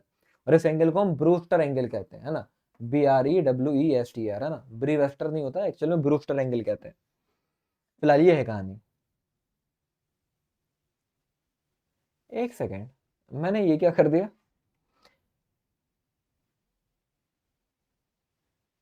मैंने क्वेश्चन कोई और सा पढ़ लिया था क्या? अबे यार, एक सेकेंड, हाँ इस क्वेश्चन का यार सॉल्यूशन मैंने उधर लिख दिया, ये मैंने क्या गड़बड़ कर दी। तो यहाँ पर क्या बोला गया है, तुम लोग भी सोच रहे हो ये क्वेश्चन कुछ और है, हम मास्टर कुछ और करा रहा है। यहाँ पर क्या बोला गया है कि एक अनपोलराइज्ड लाइट है जिसका एंगल ऑफ इंसिडेंस 60 डिग्री है। इसकी कहानी मैं बता रहा था कि ये रे ऐसे करके आई और ऐसे गई, है ना, कुछ ऐसे नीचे चली गई। इसकी कहानी बता रहा था मैं। तो ये एंगल ऑफ इंसिडेंस आई है, एंगल ऑफ रिफ्रैक्शन आर होगा। तो फिलहाल मैंने क्या बताया कि ब्रूस्टर एंगल जो होता है tan आई, वो म्यू के बराबर होता है, और आई मुझे 60 डिग्री दे रखा है, तो यहाँ से ये tan 60 हो जाएगा, और tan 60 होता है √3, तो म्यू जो है वो √3 के बराबर आएगा। ठीक है, म्यू जो है वो √3 के बराबर आएगा। तो आपसे क्वेश्चन में क्या बोला जा रहा है कि एंगल ऑफ रिफ्रैक्शन बता दो। देखो भाई, ऊपर ईयर है तो ईयर का रिफ्रैक्टिव इंडेक्स 1, और नीचे मीडियम का रिफ्रैक्टिव इंडेक्स हमने निकाल लिया √3। तो स्नेल्स लॉ लगा दे, ऊपर वाले मीडियम का रिफ्रैक्टिव इंडेक्स इनटू ऊपर वाले का एंगल, मतलब sin 60, और नीचे वाले मीडियम का रिफ्रैक्टिव इंडेक्स इनटू नीचे वाले का एंगल, मतलब sin r। sin 60 होता है √3/2 is equals to √3 sin r। √3 से √3 कटा, तो यहां से देखो sin r आ रहा है 1/2, मतलब r आ रहा है 30 डिग्री। तो option C is the correct answer. यार ये एक्चुअल में मैंने ये पीपीटी अभी तो जस्ट बनाई है ना, मतलब अभी कंप्लीट हुई है, और अभी मैं तुम्हारा रिकॉर्ड कर रहा हूँ। तो मेरे दिमाग में ये क्वेश्चन था, मुझे लगा तो लास्ट में था और वो आ गया, तो मैंने उसको वहीं करा दिया। ऐसा मत सोचना कि मास्टर रट के आया है। ठीक है, पर तुम समझो कि मैं इस टाइम पैसिव मोड में पढ़ा रहा हूँ। मैं बस पढ़ा रहा हूँ, मुझे पता नहीं कि मैं बोल क्या रहा हूँ। ओके, फिलहाल आई होप तुम लोग समझ पा रहे होगे तब भी अच्छे से। तो ये हो गया। अब उस क्वेश्चन पे वापस चलते हैं। तो पूरा का पूरा एक्सप्लेनेशन तो मैंने तुम्हें दे दिया। ये क्वेश्चन कुछ और है यार, ये तो हमारा डिफ्रैक्शन को पर है शायद क्वेश्चन। ये क्वेश्चन में क्या है, देखिए, एक माइक्रोवेव है, एक माइक्रोवेव है जिसकी हमें वेवलेंथ दे रखी है और स्लिट विड्थ दे रखी है। देखो डिफ्रैक्शन में क्या होता है, एक बड़ा सा अकेला स्लिट होता है और ये स्क्रीन होती है। तो यहां अगर सोर्स से लाइट की रेज ऐसे निकली है ना, और फिर वो अगर यहां से निकल के वो बेंट होती हैं, स्कैटर होती हैं, तो वो अगर ओवरलैप करके पहुंचती हैं तो यहाँ पर सेंटर पे एक सेंट्रल ब्राइट फ्रिंज मिलती है, जिसकी जो विड्थ होती है वो नॉर्मल फ्रिंज विड्थ जो हम पढ़ते हैं YDSC में उसकी डबल होती है। तो देखो फिलहाल फ्रिंज विड्थ का फॉर्मूला होता है lambda capital D by small d, लेकिन एंगुलर विड्थ का फॉर्मूला होता है बीटा बाय कैपिटल D, या फिर बोलें तो लैम्डा बाय स्मॉल d। तो एंगुलर विड्थ आ रही है, या फिर सिंपल बोले तो एंगल आ रहा है, लैम्डा कितना है 2 सेंटीमीटर, और स्लिट की विड्थ कितनी है, वो हमारी है 4 सेंटीमीटर। और बोलोगे सर स्मॉल डी तो दो स्लिट के बीच का गैप था, तो भाई डिफ्रैक्शन में एक ही स्लिट होता है तो उसको हम स्मॉल डी ही मानते हैं। वैसे तो ए लिखा जाता है, लेकिन मैं स्मॉल डी लिख देता हूँ, आसान रहता है। तो फिलहाल थीटा 1/2 आ रहा है। और देखो जब एंगल काफी छोटे होते हैं ना बच्चों, तो थीटा को साइन थीटा तो हम लिख ही सकते हैं, इतनी तो मैथ जानते होगे। जब एंगल छोटा होता है तो थीटा को साइन थीटा लिख देते हैं। तो साइन थीटा 1/2 आने का मतलब क्या हो गया कि थीटा आया 30 डिग्री। अब ये देख के एकदम खुशी खुशी में 30 डिग्री मार्क मत कर देना, गलत हो जाएगा। मैंने बताया ना कि एंगुलर सेंट्रल ब्राइट फ्रिंज जो होती है वो नॉर्मल फ्रिंजेस के डबल साइज की होती है। नॉर्मल अगर फ्रिंज होती है तो एंगल आता है 30 डिग्री, वो डबल साइज की होती है तो उसका एंगल आएगा 30 का डबल, दैट इज 60 डिग्री। तो इसका आंसर ए हो जाएगा। ठीक है, और हाँ ए हो जाएगा, बिल्कुल सही बात है। बाकी इसका प्रॉपर एक्सप्लेनेशन यहाँ पर लिखा हुआ भी है। ओ भाई साहब, 3 3 पेज में सॉल्यूशन हुआ है इसका, पूरी लंबी चौड़ी इन्होंने कथा लिख रखी है। फिलहाल मैंने आपको आसान भाषा में बात बता दी है। बस 2 क्वेश्चन और, इसको और देखते हैं अच्छे तरीके से। क्या बोला जा रहा है भाई, ध्यान से देखो। एक हमारी अनपोलराइज्ड लाइट जिसकी इंटेंसिटी आई है, वो पास करती है एक पोलराइड ए से, वो पास करती है एक पोलराइड, ये पोलराइड है ए से। याद रखना, जब भी कोई भी आई नॉट इंटेंसिटी की लाइट किसी भी पोलराइड से पास करती है तो इसकी इंटेंसिटी पहली बार में आधी हो जाती है, आई नॉट बाय 2 हो जाती है। फिर उसके बाद बोला गया है कि अब जो हमारा दूसरा पोलराइड है बी वाला, वो पहले वाले से 45 डिग्री का एंगल बना रहा है। कितने डिग्री का, कितना रोटेट हो गया दूसरा वाला, 45 डिग्री। तो अब अगली बार, अब इससे जो लाइट की रे निकल कर आएगी वो हमेशा याद रखना कॉस स्क्वायर थीटा टाइम्स होती है। तो अब जो लाइट निकल कर आ रही है वो कितने टाइम्स है, कॉस स्क्वायर थीटा टाइम्स, मतलब I naught by 2 cos square 45, cos square 45, अरे कॉस 45 1/√2 होता है ना। तो आई नॉट बाय 2 और 1/√2 का स्क्वायर 1/2 हो जाएगा। तो ये मेरे प्यारे बच्चों आई नॉट बाय 4 आ रहा है, तो ऑप्शन सी से मैच कर जाएगा। Option C is the correct answer. देख लीजिए इसको बढ़िया से, फिर हम आगे बढ़ते हैं। चलें, सो लास्ट क्वेश्चन की तरफ, और 1 बजने में बचा है सिर्फ और सिर्फ 3 मिनट। देख लो टाइम यहाँ पर दिख भी रहा है। क्वेश्चन नंबर 30, लास्ट क्वेश्चन आज की क्लास का। क्या बोला गया कि भाई हमारा YDAC वाला सेटअप है और 2 लाइट जो हमारी आपस में इंटरफेयर करी, उनका पाथ डिफरेंस 7 लैम्डा बाय 4 है। पाथ डिफरेंस को हम डेल्टा एक्स से रिप्रेजेंट करते हैं, तो वो 7 लैम्डा बाय 4 दे रखा है। तो आपको ये बताना है कि उन वो जब दोनों आपस में इंटरफेयर करी होंगी तो इंटेंसिटी का ratio with respect to maximum intensity का रेशो। देखो एक फॉर्मूला आता है, अगर 2 लाइट के रेज सेम इंटेंसिटी के इंटरफेयर करती हैं तो इनकी इंटेंसिटी का फॉर्मूला होता है 4I0 कॉस स्क्वायर 5/2। वो यहां पर इस क्वेश्चन में लगेगा, और यहां पर ये जो 4I0 है यही मैक्सिमम इंटेंसिटी को रिप्रेजेंट करता है। फिलहाल वो तो बात की बात है, पहले तो फाई निकालो। तो ये पाथ डिफरेंस और फेज डिफरेंस में फॉर्मूला होता है, डेल्टा फाई जो होता है वो होता है 2π/λ इंटू डेल्टा एक्स। तो फेज डिफरेंस जो होगा वो 2π/λ, और डेल्टा एक्स की जगह पर आ जाएगा 7 λ/4। लैम्डा से लैम्डा गया, तो ये आ रहा है 7π/2। तो ये फेज डिफरेंस आ गया। अब देखो, तो I is equals to I max cos square 5/2 का मतलब अगेन ये 7π/4 हो जाएगा। समझ रहे हो? तो मुझे I/I मैक्सिमम इंटेंसिटी का रेशियो चाहिए था, तो ये वो कॉस स्क्वायर। अब देखो 7π/4 को मैं कैसे लिख सकता हूं, 7π/4 का मतलब क्या, मैं ऐसे लिख सकता हूं 2π - π/4। बात तो सेम ही है। ये बन गया 360 माइनस थीटा, और कॉस 360 माइनस थीटा होता है कॉस थीटा। मतलब 7π/4 को कॉस 360 माइनस थीटा लिखा तो कॉस थीटा ये आएगा, कॉस थीटा आने का मतलब कॉस π/4 ही आएगा। तो ये कॉस स्क्वायर π/4 बन गया बच्चों। अगेन π/4 होता है 45 डिग्री, 45 डिग्री कॉस 1/√2, 1/√2 का स्क्वायर हो जाएगा 1/2। तो यहां पर जो हमारा ये रेशो आ रहा है वो 1/2 आ रहा है। सो option A is the correct answer. तो ये थी आज की कहानी मेरे प्यारे बच्चों, वेव ऑप्टिक्स की, आपके अब्दुल सर की जबानी। आई होप आप सभी बच्चों ने बड़े शानदार तरीके से सारे के सारे क्वेश्चन करे होंगे, और एग्जैक्ट पूरे 1.5 घंटे के अंदर हमने ये सारी बातें बढ़िया से कवर कर ली हैं, है ना। और मतलब मुझे लगता है मेरे एंड से, है ना, मेरी साइड से तो ये सेशन काफी ज्यादा बैलेंस्ड रहा है ना। ओवर बातें करी है मैंने, क्योंकि रिकॉर्डेड था, तुम लोगों से बात लाइव सेशन में करने में मजा आता है। तो मैंने सिर्फ और सिर्फ पढ़ाया है, तो आई होप शायद तुम लोग बोर वोर नहीं हुए होंगे और चीज़ों को अच्छे से समझा होगा।